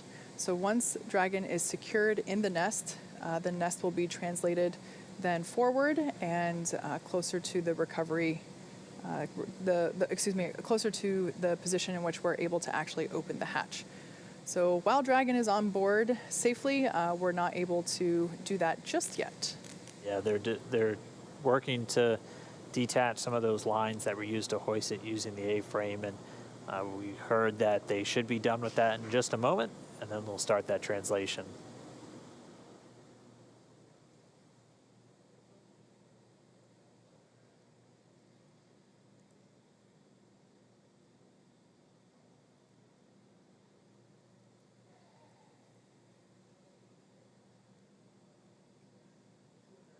So right now we can see the recovery team releasing those securing lines that were used during the lift of the capsule from the water into the nest. So they are releasing those securing lines from the sides, making sure it is secure from the bottom.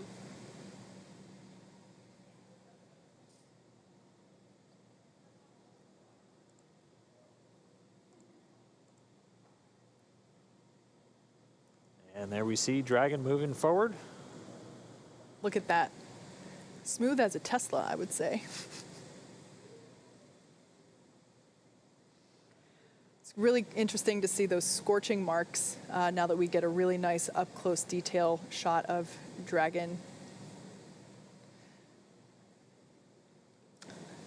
Standing by for the go for side hatch open.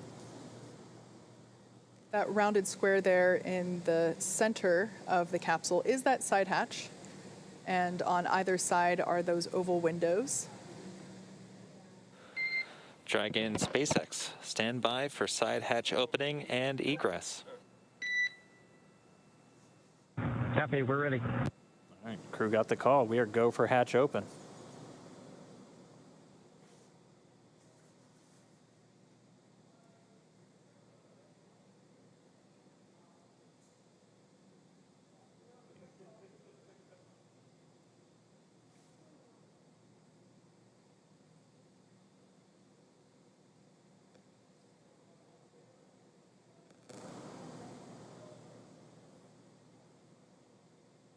And if you look closely, immediately above the hatch, you can see the area where you can see them working in now. That's where those drogue chutes deployed from. The two circles on either side were where the mortars were.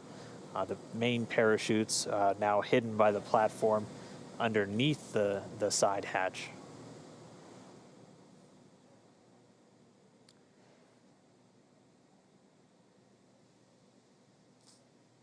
So the crew is in the process of removing the side hatch. We can see that Go Navigator is in transit. It is making its way back to the Pensacola Naval Air Station. However, Bob and Doug will get a ride from the recovery vessel via helicopter.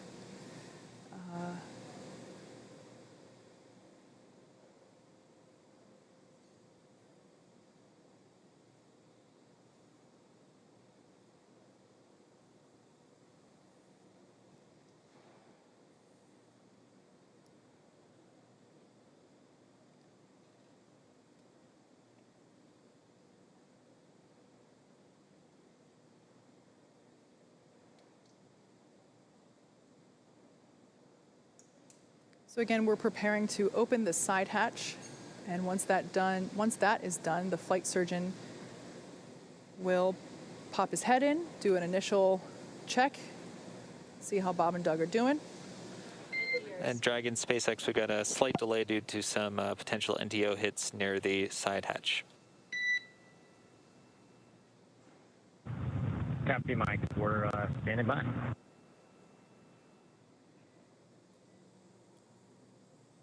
And so they're still continuing to do kind of those sniffs, so checking for any vapors or anything. So those NDO, it's NO2, nitrogen dioxide, primarily can get detected in the air from the burning of fuel. So they're going to continue to just inspect around the capsule, make sure that it's, again, safe for the crew, safe for the recovery experts before they get this hatch open. But again, moving right along the timeline, it's since they splashed down at 11:48 a.m. Pacific.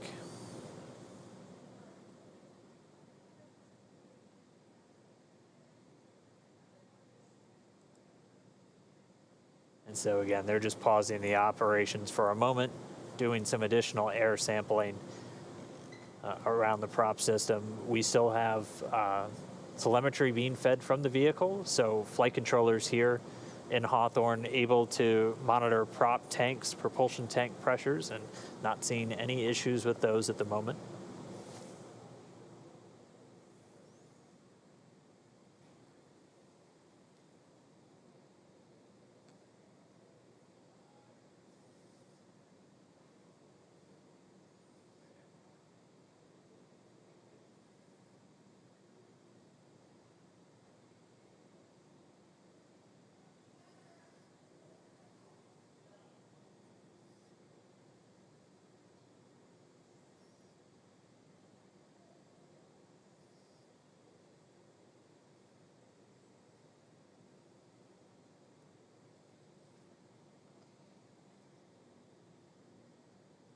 So again, just a short pause in the operations as, again, they're just sniffing around the capsule, making sure we don't have any readings that might indicate a fuel leak or anything around the vehicle.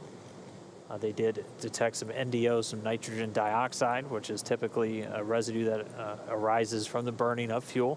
So they're continuing to do just a couple of different air readings, grab samples essentially, before they proceed with the hatch opening.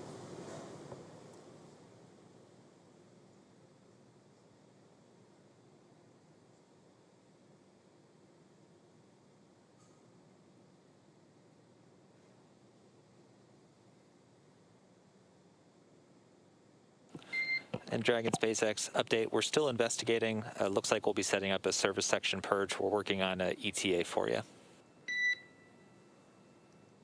Copy.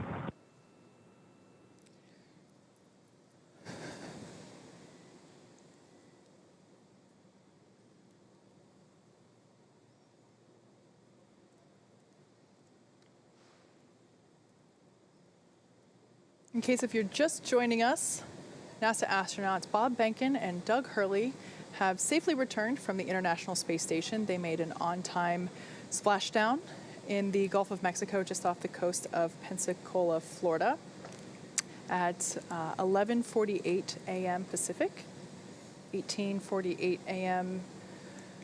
Universal Time. And they have been pulled out of the water and hoisted onto the recovery vessel Go Navigator. And right now, the team is just completing, they did an initial check and found that there might be some remnant vapors, which we certainly don't want to be around when we have Bob and Doug coming out of the capsule. So the team is working to purge the service section in preparation for crew egress.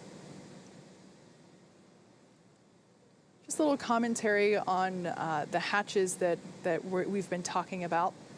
So while Dragon's top hatch is used to connect to the International Space Station, that's the one that's located under the nose cone, which is currently hidden there at the top of the capsule.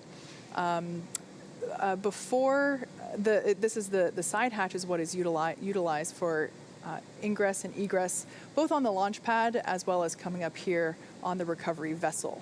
When the capsule is docked to the International Space Station, they will use the forward hatch to exit and enter the capsule.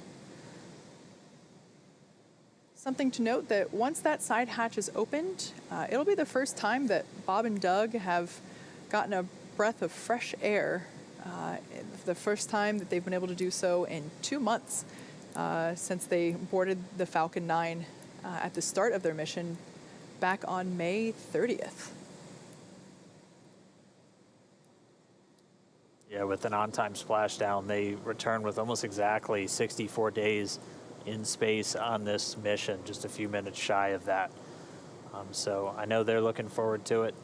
At a minimum, in a little bit more of a stable condition now that they're on the boat and not in the water. But again, our team's just continuing to step through. They're reporting that they're seeing all of the vapor levels that they initially detected have been dropping, and that service section purge. Dragon SpaceX, we show that levels are declining, but are continuing with purge. Copy.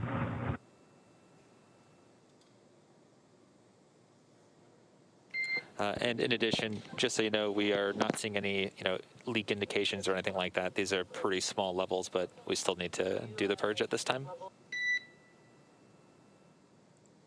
Okay, copy. Yeah, you're reading our mind, Mike. We were just wondering if you saw any indications of a leak or some depressurization somewhere, but it sounds like it's just part of the deal.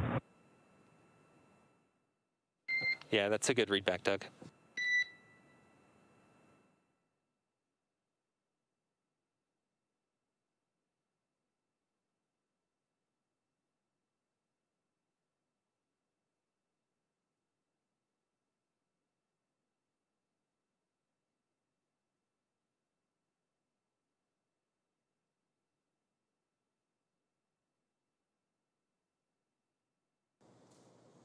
All right, so we're just continuing to get a view down right at the hatch of the capsule. They are detecting those very small traces of a couple of the hypergalls. The one we've heard specifically mentioned was NDO or NO3 nitrogen or NO2 nitrogen dioxide. They are at very low levels, obviously not at a very harmful level, as we still have people in close proximity to the capsule. They are going through with the purge. They're not seeing any indications of a leak in the service section of Dragon. That's where pretty much all of those different fuel tanks with the hypergalls are located inside the capsule.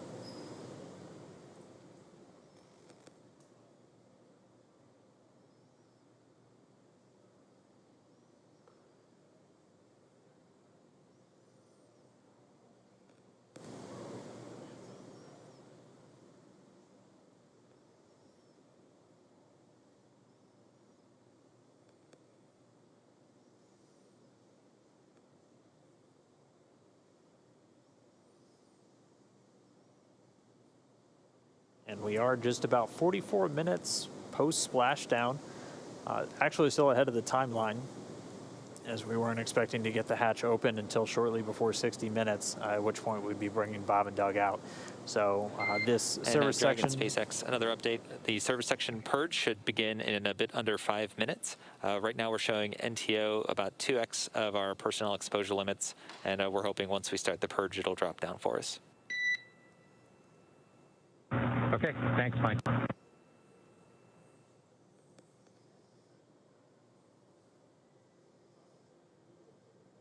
And I'm going to have to correct myself. So it's NTO, that's the dinitrogen tetraoxide, and that's one of the hypergallic fuels used inside Dragon for powering those Draco thrusters.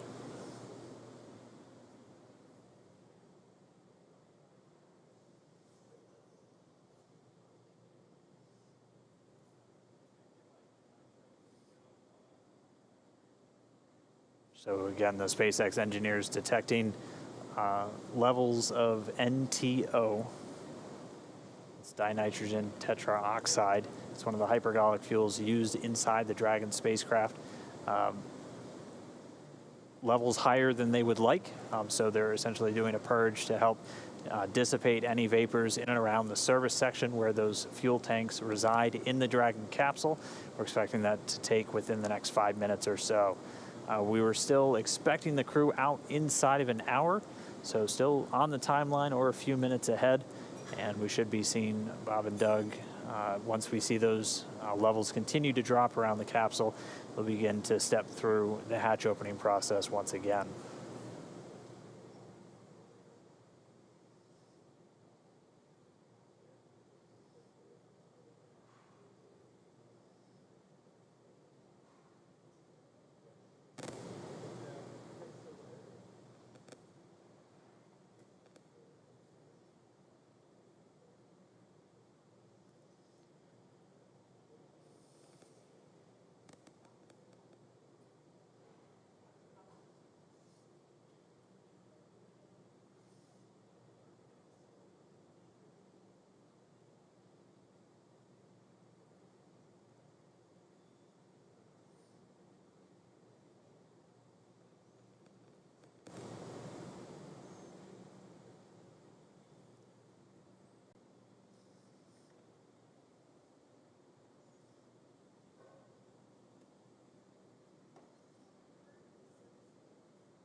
So right now we're getting ready to purge the surface section. This is to make sure that the lingering NTO fumes that the team is detecting get flushed out, essentially. The service section is not the interior cabin where Bob and Doug are. It's actually the part of the capsule that is outside of the place where Bob and Doug are. It's external to the cabin, but it's inside the capsule itself. So you can think of it as the space between the exterior of the Dragon capsule and the interior space where Bob and Doug are. I think the interior pressure vessel, essentially. Yes, exactly. Yeah. So Bob and Doug are fine. The air that they are breathing is, that nitrox mix that they've been getting throughout the entire duration of today's operations. But it'll be essentially the area below their cabin, completely sealed off from the service section. Yeah, that service section is where there's a lot of telemetry. It's where there are the prop tanks, and we're just making sure that those get aerated so that lingering fumes are swept away. Yeah, again, they had detected higher levels than they want to see of nitrogen tetroxide. That's one of the two hypergolic fuels used in Dragon, the other one being monomethylhydrazine.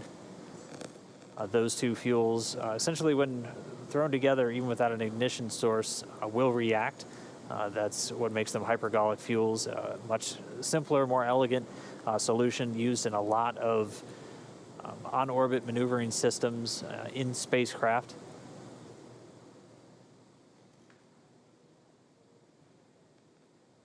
So again, we're just standing by.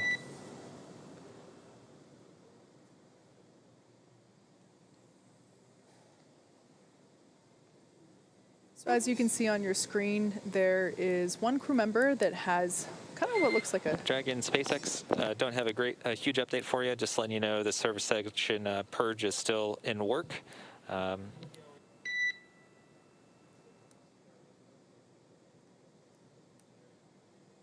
And we'll try to get you out of there shortly. Copy.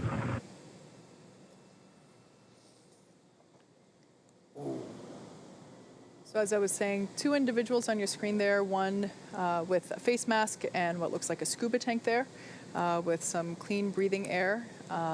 There might be another crew member with the same personal protective equipment or PPE that will come on deck here. That type of equipment, there we go. That's the kind of equipment that is required in order to perform this purge. Again, the NTO is, the fumes from that are toxic. And of course, we want to keep all crew members safe as we prepare the side hatch for opening in order to let Dragon Bob and Doug SpaceX, egress. Looks like limits are dropping and getting pretty good. We're still continuing with the purge just to be extra sure. Okay, that sounds good, Mike. Thank you.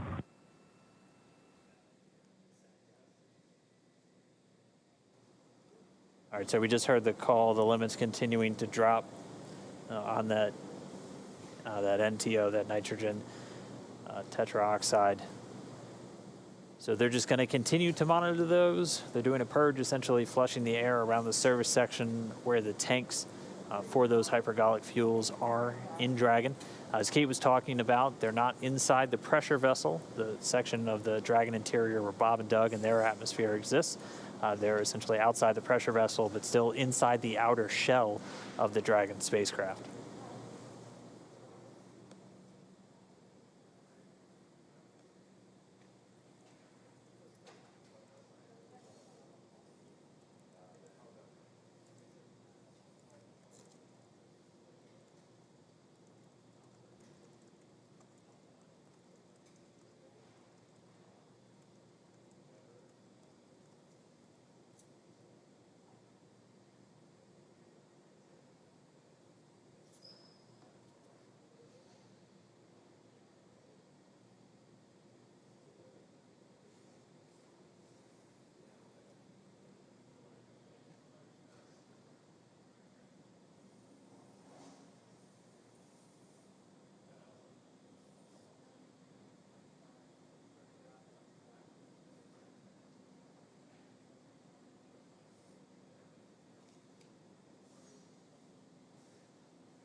We are just about 52 minutes post splashdown. Again, we're just waiting for them to get good readings on the levels of any hypergol vapors still in existence around the capsule, and then they'll be able to step back in to this hatch opening. We did hear confirmation that they haven't seen any indication of leaks through the telemetry they're still receiving from the Dragon capsule. And so Dragon SpaceX, we're going to purge for 1 more minute. Copy. There we go, should be 1 more minute. And then if levels have dropped sufficiently, we'll be able to step back in to the hatch opening process.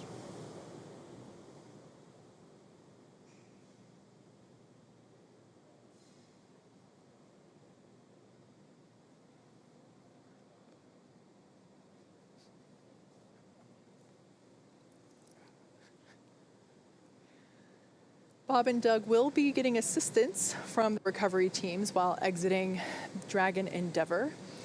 This is the same process for any returning long-duration crew members, as returning to a gravity-rich environment can, be a little jarring, wreak havoc with our vestibular system, which is responsible for maintaining balance and motion. Of course, as you've heard us say multiple times earlier, safety is our #1 priority with this operation. So you will see both Bob and Doug helped out of the capsule and assisted to just the few feet over to the medical quarters aboard the boat. Yeah, if you've ever watched long-duration crews return on a Soyuz, it's a pretty similar process where they're literally carried out of the capsule and immediately placed down into a waiting chair, where they usually get some initial medical checks out there in the field before they're then carried to an inflated medical tent. We don't have a tent, we have quarters, and they're a whole lot closer, so they'll just have a couple of feet to go from the capsule itself into those medical quarters. And then once they're in there, they'll get some initial checkouts from their flight surgeons who are on location on the boat with them. These are the people that have essentially been responsible for their health and well-being throughout their mission, both beforehand, all of their pre-flight data takes, offering them support in the lead up to launch, and then the entire time while on board the International Space Station. And then they're right here with the front line, with the recovery teams, ready to welcome them home.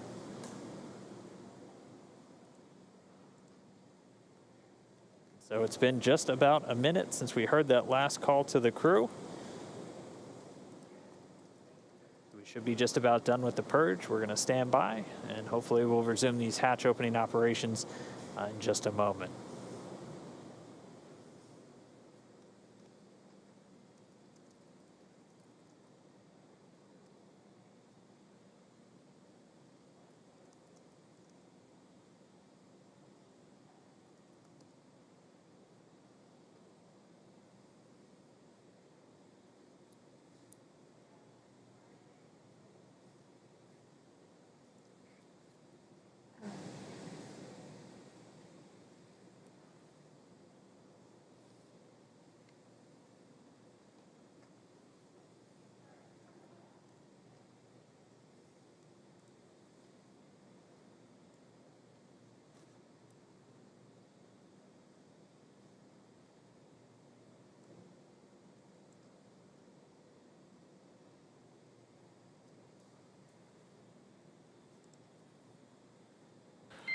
Dragon SpaceX for update.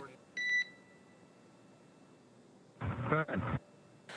Okay, exterior, we're seeing 3 parts per million NTO and 6 parts per billion of MMH. Nil, however, is asking that you destow your Driggers and take a sample inside the cabin.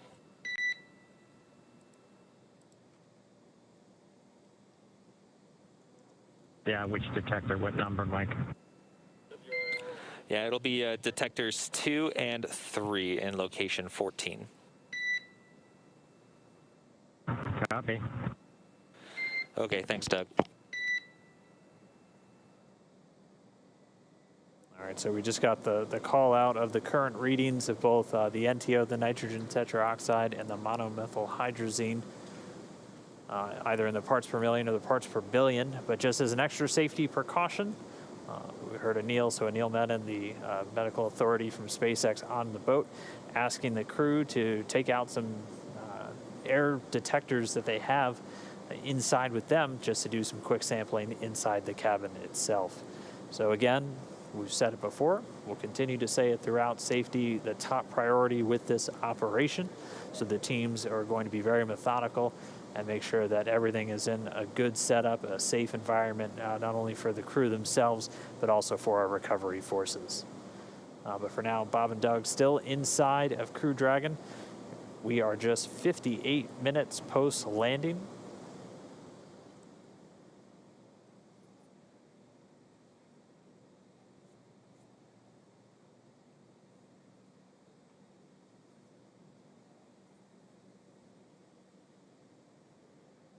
SpaceX Dragon with a status. Go ahead, Doug. Okay, for NO2 on detector 2, it reads 0.0. And on detector 3, it also reads 0.0 for MMH. Okay, great news. 0.0 for detectors 2 and 3 for NO2 and MMH. Thank you very much. That's a good copy. And so Doug Hurley reporting zeros across the board, no traces of either the NTO or the MMH.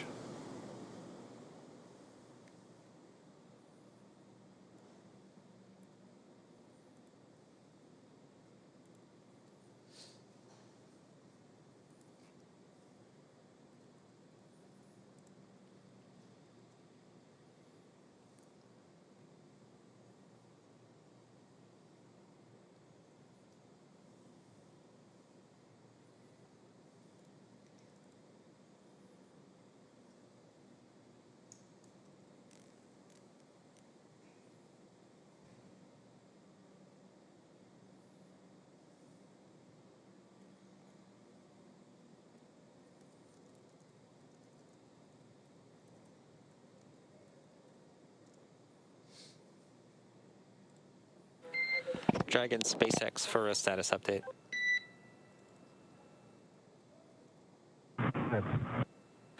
Okay, so currently our exposure limits are below limits, but the purge is actually doing a pretty good job. We saw NTO go from 3 parts per million down to 1.5 over the last few minutes. So ideally, with a lot of caution, we'd go ahead and let the purge run for a little bit longer, but we want to see how you guys are doing. If you're okay with continuing with the purge versus knock it off and get you guys out of there quickly. Yeah, we're fine hanging out, Mike. No problem here. Okay, thanks for that, Doug. We'll keep working the purge to get us down, and thanks for that. Thanks for that. Yeah, let's just keep everybody safe. No reason to rush. Yeah, we concur.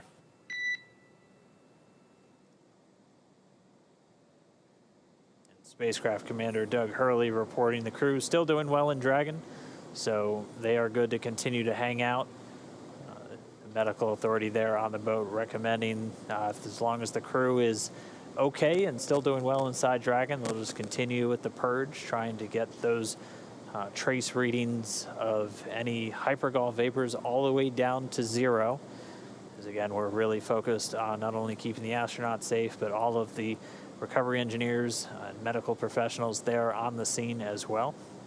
So they're going to continue this purge, just dispelling the immediate area around the service section of the Dragon spacecraft. So this is really a series of fuel tanks outside of the pressure vessel, so where Bob and Doug are inside the Dragon spacecraft, which they did some quick readings inside the cabin and had zeros across the board. But they're just continuing to let these levels dissipate, bring it down to 0, and then we'll resume hatch operations. We're just a little over an hour now, an hour and 2 minutes post-splashdown. Yeah, good to hear Bob and Doug report that they're good hanging out, meaning they're feeling all right, and they're pretty comfortable staying inside for just a couple more minutes. Yeah, they were doing their best prior to leaving of playing up their expected seasickness. So good. It is good to hear that they're doing well still inside the Dragon capsule.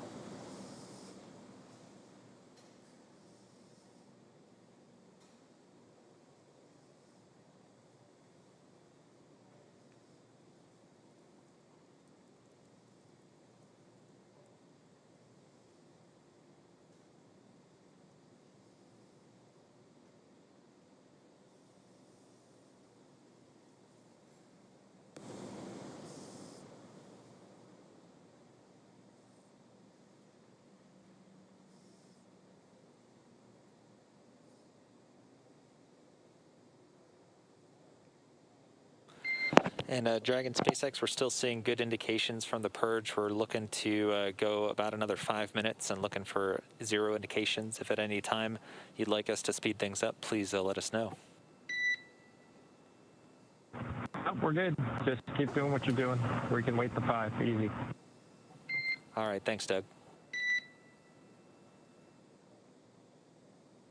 All right, so we'll settle in at least another 5 minutes while they just continue to disperse any trace remnants of those hypergol fuels around the service section of Dragon before we once again step into the hatch opening. We're gonna stay with you, stay with this until Bob and Doug are out of the capsule and into their medical quarters. At this point, Bob and Doug are still strapped into their seats. The seats have actuated away from the position where, I guess, in the orientation in which you see the capsule now. During their during the departure phasing earlier this morning and yesterday, the orientation of the seats were such that essentially Bob and Doug would have been laying on their backs in the orientation where we see Dragon now.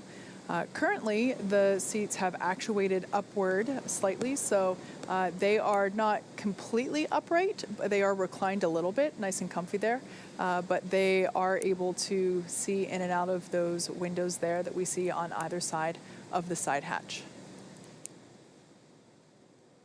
And then once they're able to finish the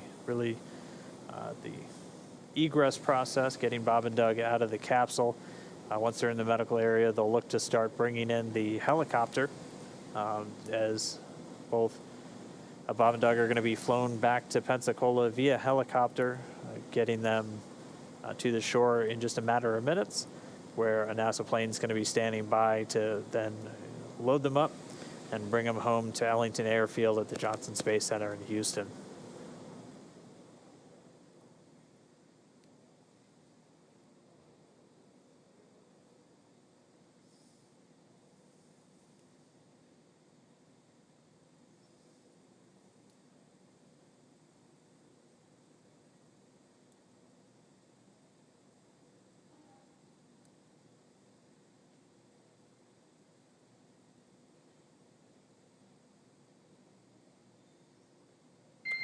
And Dragon SpaceX, things are still trending well. We're expecting another reading in about 2 minutes, so at 1956, and looking to hopefully egress you guys shortly after that.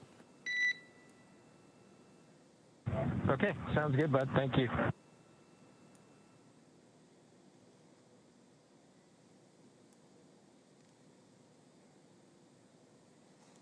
In light of one of the social media questions that we were asked earlier, someone asked if Bob and Doug have Netflix available on their heads-up displays there in the capsule, and they've actually been pretty busy throughout this mission. You know, monitoring telemetry and data, and checking for timing. And I would say now's about the time that they would certainly want something to watch because you know, at this point, their only job left to do is get out of the capsule.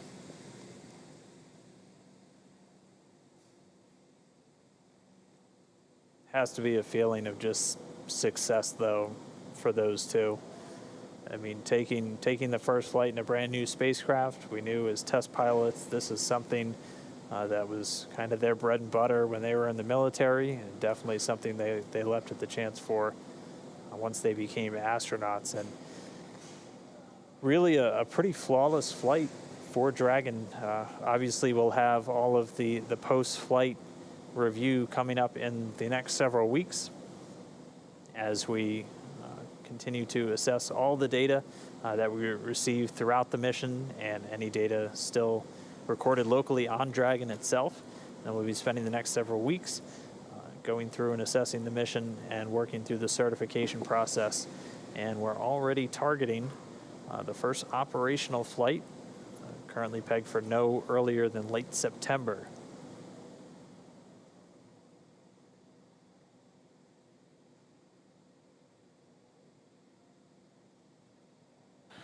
And Dragon SpaceX, we're now planning to stop the purge in 1 minute at about 1957.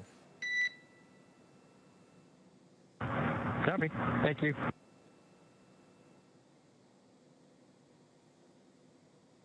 All right, well, with them stopping the purge in about a minute, that means that the levels have gone down to what they were looking for, and then we'll begin to step back into the hatch opening process and then be able to get Bob and Doug egressing or moving out of the Dragon capsule. They've been in there for a little more than 19 hours at this point since they departed the space station on Saturday.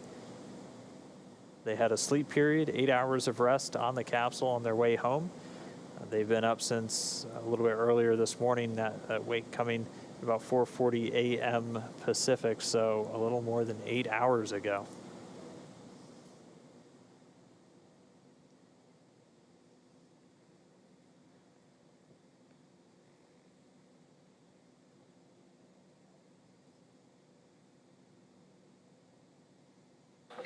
And Dragon, the purge is now complete. One more Drager check, and then we should proceed with hatch opening. Okay, good news. Thanks. That is good news indeed. So confirmation that the purge is complete and that they're just going to do one more test to make sure that all of the fumes of concern are away and that it is safe to open that side hatch and retrieve Bob and Doug.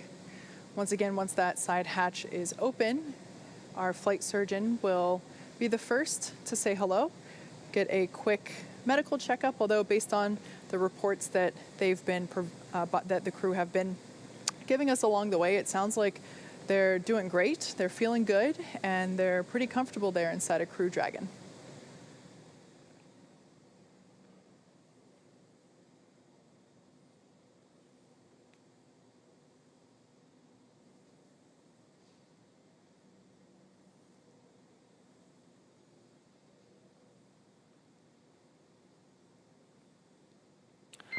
And Dragon SpaceX, we show 0.4 parts per million on NTO, 18 parts per billion of MMH. That's below limits. We are proceeding with hatch opening. Okay, great news. Thanks, Mike. All right, so there's the green light we've been waiting for. In fact, the green light we've been waiting for months at this point. This is our first opportunity to say hello to Bob and Doug, our favorite space dads, as they are now about to egress or exit from Dragon Crew Endeavour. Again, this is the culmination of what has been about a 19-hour journey home, all starting yesterday as they departed the International Space Station. So this hatch will be manually opened, and once doing so, Flight Surgeon Anil Menon will say hello and make sure that they're still doing all right, and then proceed to assist them with exiting the capsule.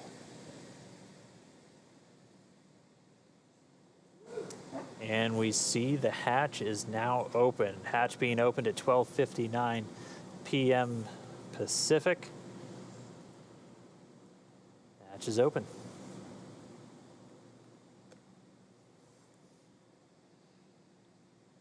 So right now they're going to put a piece of equipment in there that basically smooths out the edges and makes sure that it is a comfortable exit from the Dragon capsule. Just a little piece of structure there to ensure that the hatch will remain open and that any sharp edges around that side hatch are protected.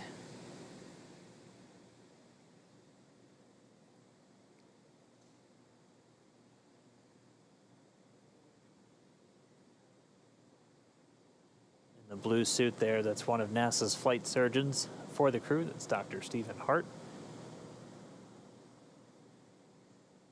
And that hatch open coming at 12:59 p.m. Pacific. That's 1959 Universal Time, or GMT.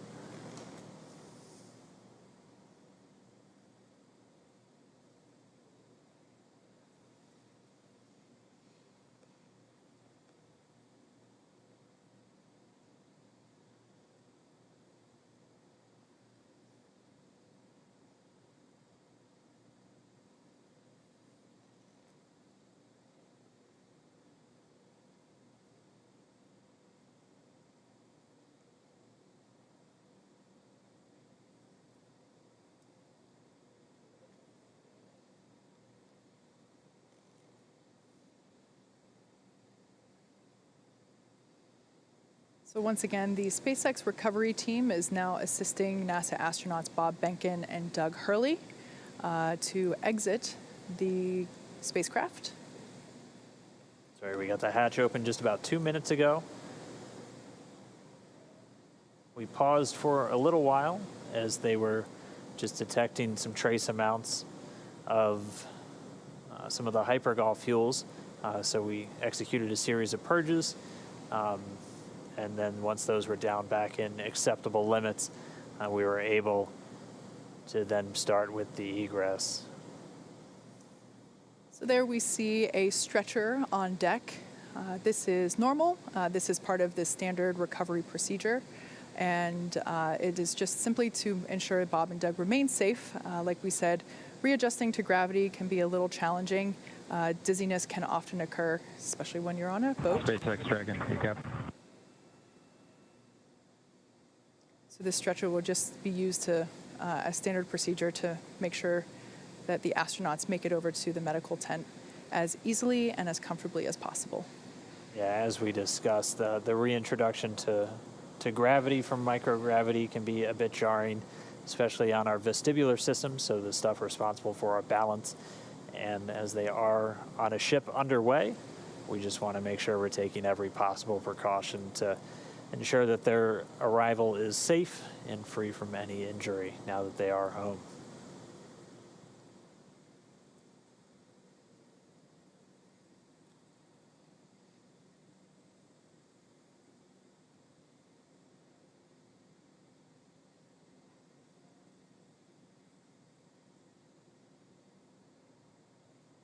And they're working to get a few of the items from the seats out of the way first before they begin extracting our crew members. They'll be coming out one at a time.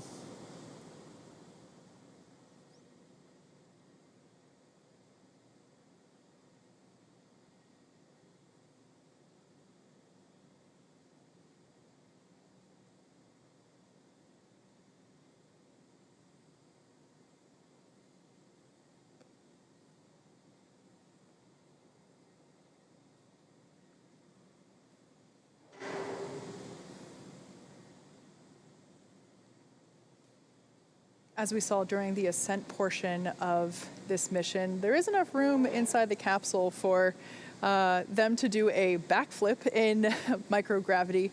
However, considering there's a couple folks in there right now from the recovery team. Count check. Got you loud and clear. Quick comm check there between Dragon and Mission Control And here. Solo from the PLC, I just wanted to thank you guys for bringing us home safe before I disembarked from ship Endeavour. I'm sure Doug will have some good words for you guys as well, but thank you for doing the most difficult parts and the most important parts of human spaceflight, getting us into orbit and bringing us home safely. Thank you again for the good ship Endeavour.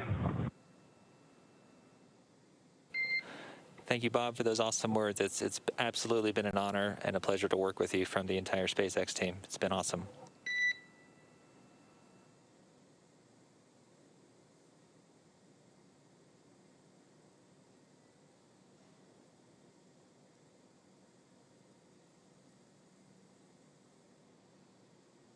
Some initial words from NASA astronaut Bob Behnken.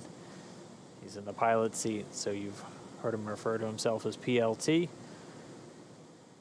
We're still standing by for our crew members to begin making their way out of the Crew Dragon spacecraft.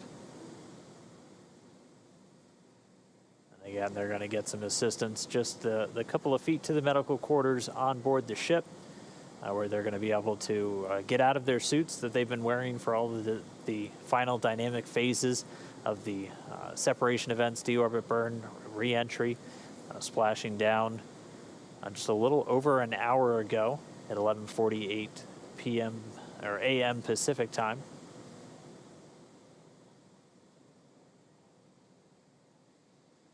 Again, the recovery team. SpaceX Dragon from the commander. Go for SpaceX. There we have our first view of Doug Mike, Hurley. I just would like to sort of reiterate what Bob said and add my thanks to everybody over the last several years that's either worked in Hawthorne, McGregor, or down at Kennedy Space Center. Anybody who's touched Endeavour, you should take a moment to just cherish this day, especially given all the things that have happened this year. We certainly can't thank you enough. Our families can't thank you enough. And, just proud to be a small part of this whole effort to get a company of people to and from the space station. They can celebrate with each other. You see some, and we'll talk to you soon, hopefully in person. Thanks so much, Doug, and you're welcome, and thank you so much for those kind words. And we all wish you a safe journey home and a happy reunion with your family soon, and we look forward to seeing you in person as well. Some really nice words there from Bob Behnken. Mikey. There on your screen, we saw NASA astronaut Doug Hurley egressing or exiting from the capsule. Might have been hard to see on your screen there, but we got a thumbs up indicating that things are going well. Sorry, excuse me, I mixed up my positions there. Yeah, those words were from Doug, and we have Bob that just came out first. Yeah, so Bob Behnken, the pilot, the Joint Operations Commander for this mission, out of the capsule now. So he's making his way over to the medical area, and now they're going to work to get Doug Hurley out next. I think I saw a smile on Bob's face. He was a thumbs up all the way. As they've been giving us some regular status updates from inside the capsule, they've been feeling really good. And so now we're just standing by for our spacecraft commander, Doug Hurley, to make his way out into the fresh air for the first time in 64 days.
All right, so they're getting set up, and we should see spacecraft commander Doug Hurley making his way out of the capsule.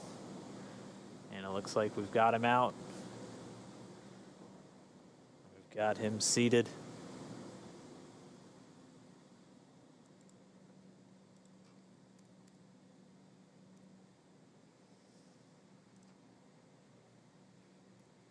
And there we go, another thumbs up. We've got some applause here. And as you can see in Mission Control, a standing ovation for a job well done all around. Yeah, our crew members, Bob and Doug, are now safely back home on Earth, and they're going to get checked out now by the NASA medical team. They're going straight into the medical quarters on board the ship. That'll be their first stop on planet Earth, and then they're going to be making their way up into a helicopter and then heading back to dry land. So once they're complete, the team's going to prepare Dragon itself, and they're going to begin taking it back to shore. It's been an incredible mission. This all kicked off just 2 months ago on May 30th from Launch Pad 39A at the Kennedy Space Center in Florida. We had a successful liftoff. We had to dodge around some weather. It was suspenseful, clearing up the last possible moment. They had a flawless ride to orbit, a 19-hour journey to the International Space Station, where they just spent 62 days on board, 64 total days in space. They were Expedition 63 crew members doing science experiments, spacewalks, repairs, everything on board the orbiting laboratory. Their journey home began yesterday when they closed the hatch to Dragon and undocked hours later at 4:35 p.m. Pacific. After 4 successful departure burns and a phasing burn to line up their orbit, Bob and Doug rested up before waking up for a re-entry earlier this morning. We successfully jettisoned Dragon's trunk and performed our final on-orbit maneuver, the deorbit burn, at 10:56 a.m. Pacific to send Dragon on the path home. The spacecraft successfully re-entered the Earth's atmosphere and slowed its descent with successful deployments of 2 drogue parachutes and 4 mains, with the final splashdown occurring off the coast of Pensacola, Florida at 11:48 a.m. Pacific, right on time. Following that successful splashdown, we saw SpaceX recovery experts quickly move in and prepare Dragon Endeavour for its lift onto the recovery vessel. And just a little less than an hour following splashdown, we saw Bob Behnken and Doug Hurley make their way, thumbs up, out of Dragon and into the recovery ship's medical facilities, safe and sound. Yeah, we just got word that the helicopter itself should be landing soon, so that'll be their next step in their journey. They'll catch a short flight back to shore where they're going to transfer to a waiting NASA plane for another short flight back over to Houston. They're going to be reunited with their families, and that's going to bring an end to this historic flight.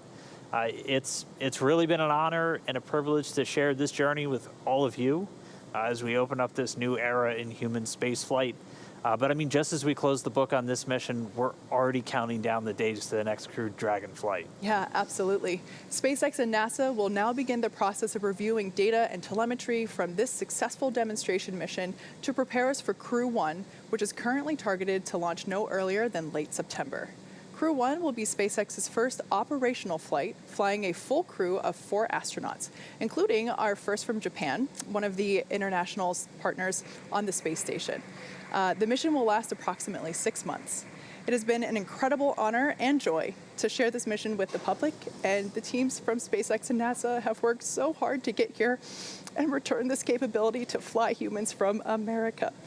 Continue to follow SpaceX and NASA online and on our social media updates for the next steps on the commercial crew program and the countdown to Crew 1. And we're going to continue to share the progress of Bob and Doug's trip back to Houston on social media. We also have a briefing coming up real soon. It's going to include NASA Administrator Jim Bridenstine and officials from NASA and SpaceX. That's coming up right at the bottom of the hour, 1:30 p.m. Pacific, 4:30 p.m. Eastern, 2030 GMT. So we're going to say thanks one more time for tuning in, cheering on Bob and Doug as they return home. And we'll see you next time when we'll once again be sending astronauts on American rockets in American spacecraft from American soil. So long.